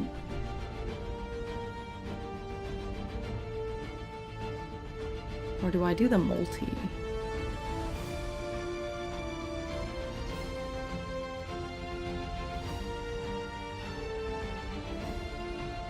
No, multi just lets me hit the same one multiple times. Oh, no, multi lets you select as many different targets. Okay, so I can use Blade Storm. Never mind, we're gonna risk it and just kill them. We're just gonna go. So I'm gonna spend 10 mind points to get multi 2 so that I can hit both the rats at the same time. Oh.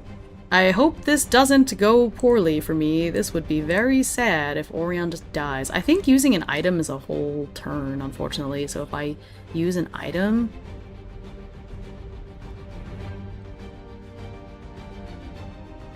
Yeah, it's part of the action. Do I just get one action, I think, right?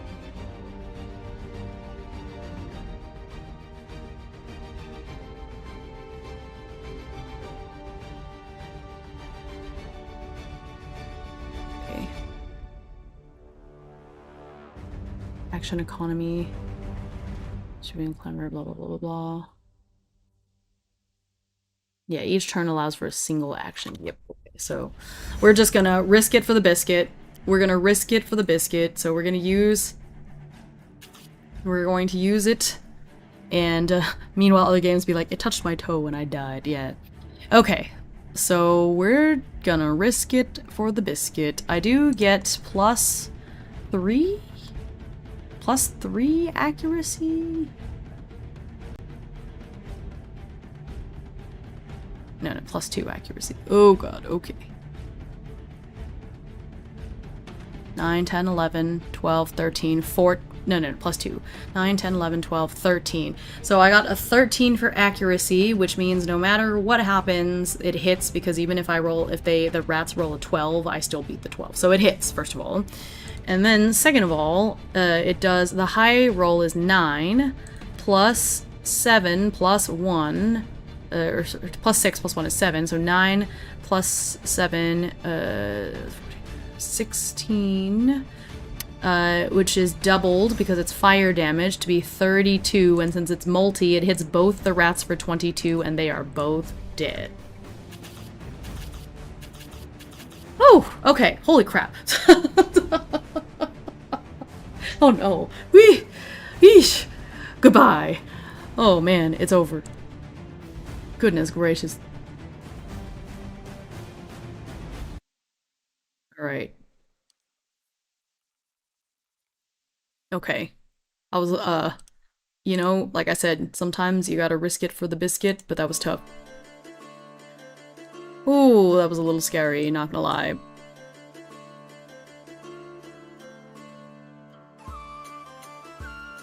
I was a little bit scared, not gonna lie. Okay, so let me write up what happened. Oh, got very lucky. It was quick, but it felt like it was a long time. Holy crap, how close we came to death.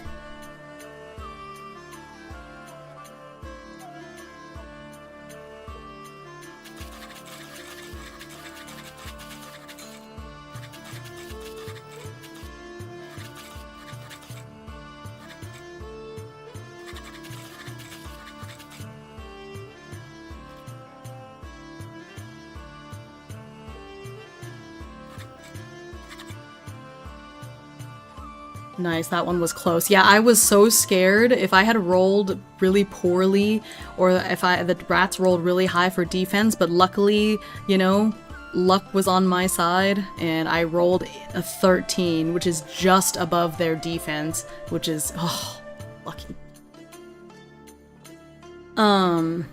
Yeah.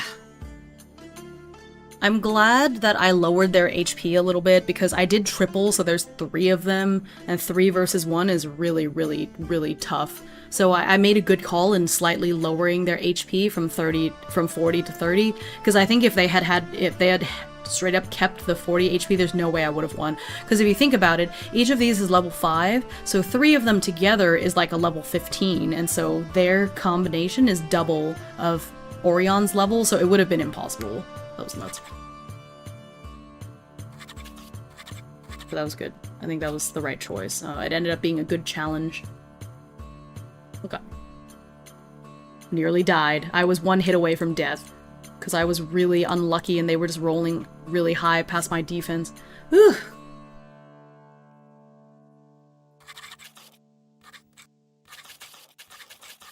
Not impossible, it would just be SMT tier of difficult. Yeah. Not impossible, but with my luck, improbable. Good luck, Utsugi. Luck be by your side. I appreciate that, because luck is not normally by my side, shall we say. Holy...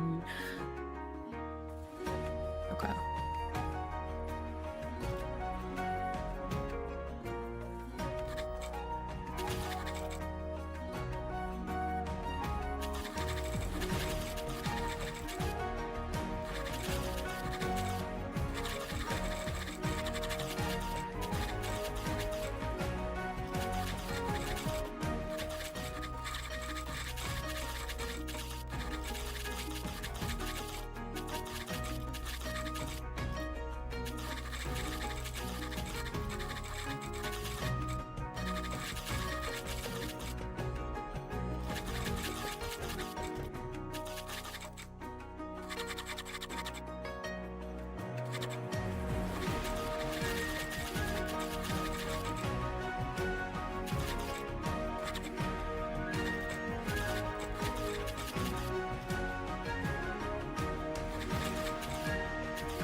Is it called Blade Storm?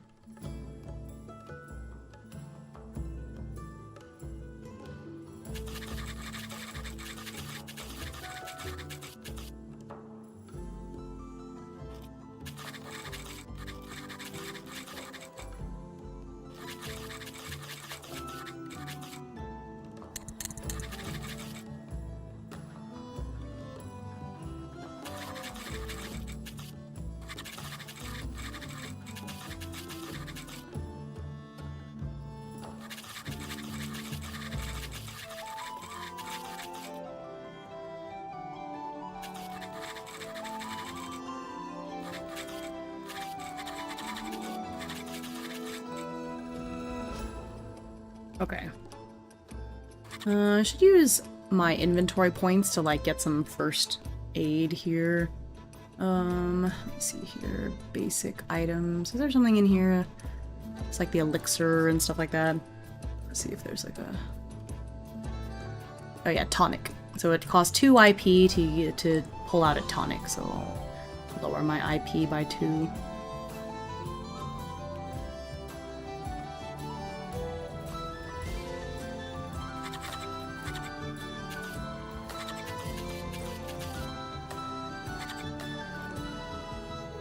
Okay.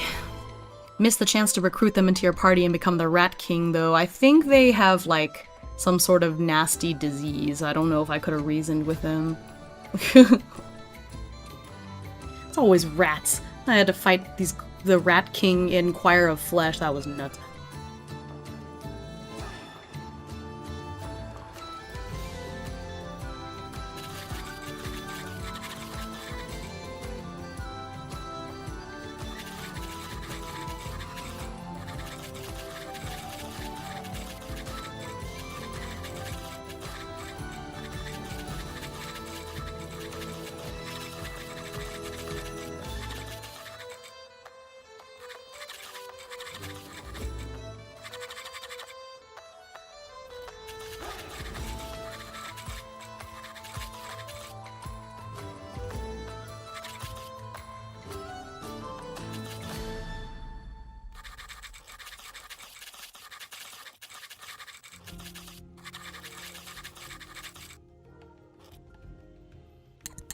Okay, I'm going to see if there's any more.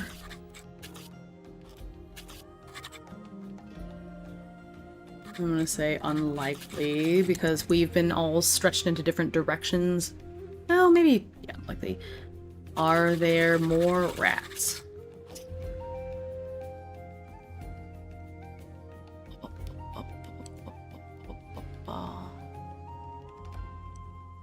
Oh, actually, yes. Okay. But just for the sake of not sitting here, like, fighting through waves of rats, we're just gonna, like, fluff it up a little bit.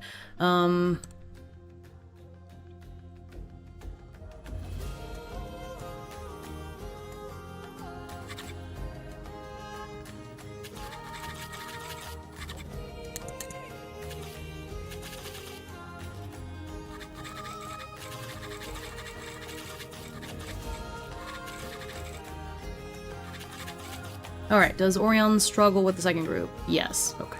Yes.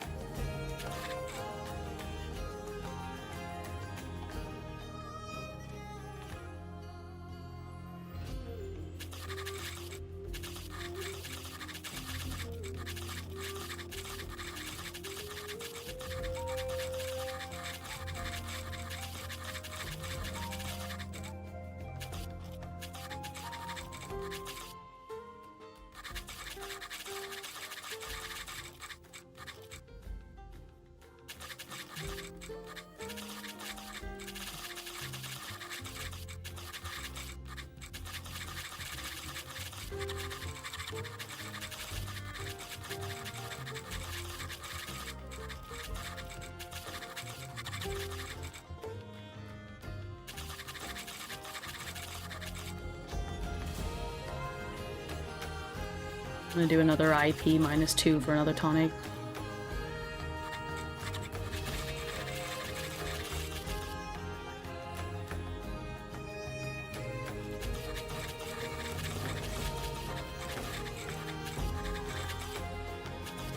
Oh, thank you for the contributions for more Hatoful boyfriend.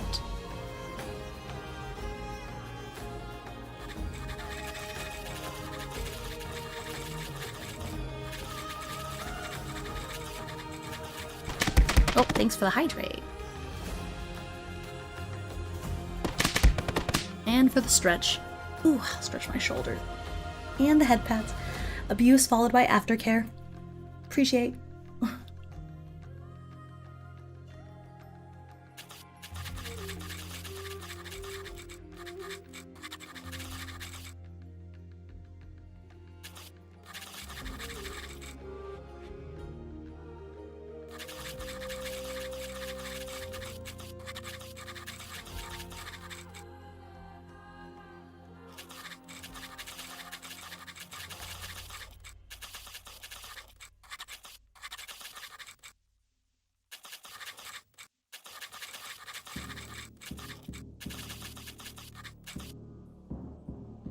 Okay.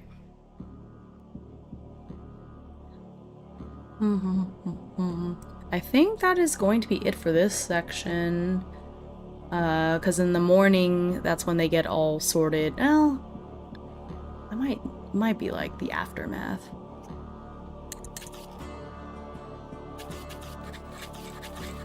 So after the test. So hanging out with everyone afterwards, so it's still day one. Okay, so I'm gonna read through this part. That's how you know I'm an amazing sadist, of course. Okay, into the waterway. There's but one path down into the underground aqueducts. Orion is one of a few who seem to possess fire magic and thus don't need any special supplies. One of the other mages walks close to Orion as they approach the aqueduct. I'm no good with a sword. I'll probably be placed in the 4th order. What about you? Orion pulls back a little, taken aback by this random person's closeness. What is their game here? Still, they'll all be part of the same Acheron Knights after this, no need to antagonize them. Truth be told, I'm probably better with a sword than with magic, but I'll leave that choice up to the captains. Well, I know it's the captain's choice, but still, don't you feel like this whole thing's going to be rigged? Not like there's a rubric or anything. Orion is getting the sense that this is a person who likes to complain, just to complain. They continue listening since they have no choice, but speed up their steps. Orion lets out a little sigh of relief once this initial mage group goes down the ladder into the aqueducts and finally goes their separate ways. It's so dark down here.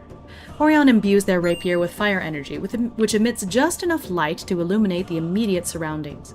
In the dark, the rest of their senses sharpen, and soon enough, the pitter-patter scratches of rat feet can be heard approaching. Hi, Fallen Rain! Oh my gosh, 86 check-ins. You're almost to 3 digits.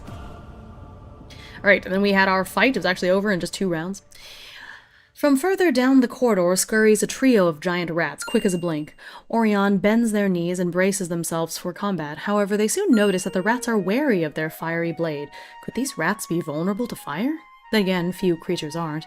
Dodging a lunge from one of the rats, Orion slashes at it with their rapier. The rat shrieks and shrivels as it's lit on fire, and Orion knows their guess to be correct.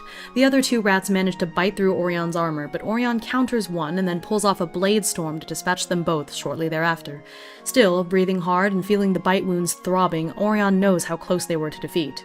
Orion produces a tonic from their bag and applies it to their wounds. It stings, but they can feel the throbbing, some sort of bacterial poison from the rat's teeth, no doubt, subside. Another wave of rats appears that Orion has to take care of, but they prove to be just as much trouble as the first. It's to Orion's benefit that they thought to imbue their rapier with fire energy. Though they didn't realize it would be such a boon, it's the only thing keeping them from falling prey to the rats. There goes another tonic. It's a good thing I had these saved up. Eventually, after what feels like hours, Orion is able to finish their patrol and confirm that their area is 100% rat-free. After making sure that all the rats' bodies are thoroughly burned, they return to the barracks. Okay. Ooh, hi Unleashed, bye Unleashed! Thanks for all the check-ins. Glad you guys enjoyed. Okay. So I think that is going to be it for this session. I think that's a good place to stop, and then next time I can pick up with, like, okay, them hanging out afterwards, and the brief summary of what happened when they were helping out Kale, and then the second part of the challenge is like them being recruited for the First Order and what the rest of that looks like, basically. So I think that'll be a good amount of stuff. It's like pretty close, I guess lengthwise, to what I did for Kale, and it seems like I might be doing 2 sessions per character chapter here. So we'll do this half, it's a good pausing point, and then we'll do the other half next time. And then next time we'll pick up with, after that we'll pick up with, it looks like Celine's chapter is next and Indigo is last. So it'll be interesting to see what Celine's personal challenge is, and then Indigo's personal challenge, because Celine and Indigo are both joining different orders compared to Orion. Well, they're all in different orders, all three of them. And so that way there's a little bit of overlap, but then they get to do their own thing too. So it was a good session. Thank God the rats were eliminated. It was very close. Like, I think Orion was one good hit away from, like, whiffing it, which, again, you don't have to die in Fabula Ultima unless you decide to, so that is true, but it still would have been really embarrassing, you know. Hey, yo, Hime, hope you're well. I'm busy working on stuff, but I got this stream in a corner as a chill thing to have on side. Oh gosh, you may have to have the VOD on the side because I am ending the stream. It has been about 4 hours, yeah, so I think that's a good place to pause. That way I can get something to eat and go from there. But yeah, thank y'all for being here. Let's see who we can raid into. Hee hee. Okay, well, I got the timer back below 50 hours, so we're doing what we can. Thank you for stream. See you. Thank you for being here. Okay. Yeah, it would be embarrassing, but it happens. Yeah, I'm not gonna lie, I definitely would have retconned some things to decide, like, okay, well, if that really happened, I don't know if I can... I guess we could still justify them being added to the first order, but they definitely wouldn't have been treated as well. So I definitely would have, you know. I got a suggestion. Let's raid Himeutsugi. Oh my gosh, that would be very silly. Hopefully Bird will get some good sleep tonight.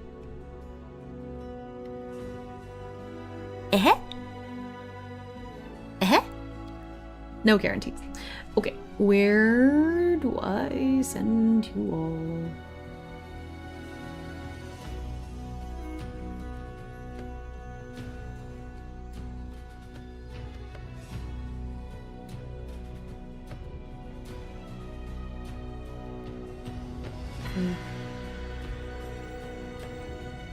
Let's see. Ooh.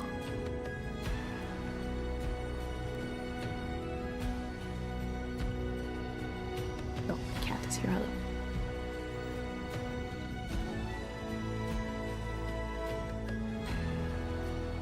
I think...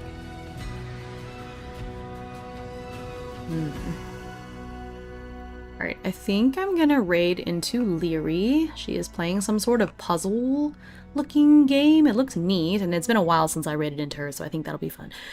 Get sleep challenge impossible, honestly. I got destroyed one time by lightning skeletons. Just this, not going to elaborate. Yeah, I have... I died in one campaign against birds. It was 3 birds, and I died, so... yeah, it happens. TBH, I was like, I want to play Final Fantasy XIV for 30 more minutes and instantly changed my mind because sleep. What is sleep?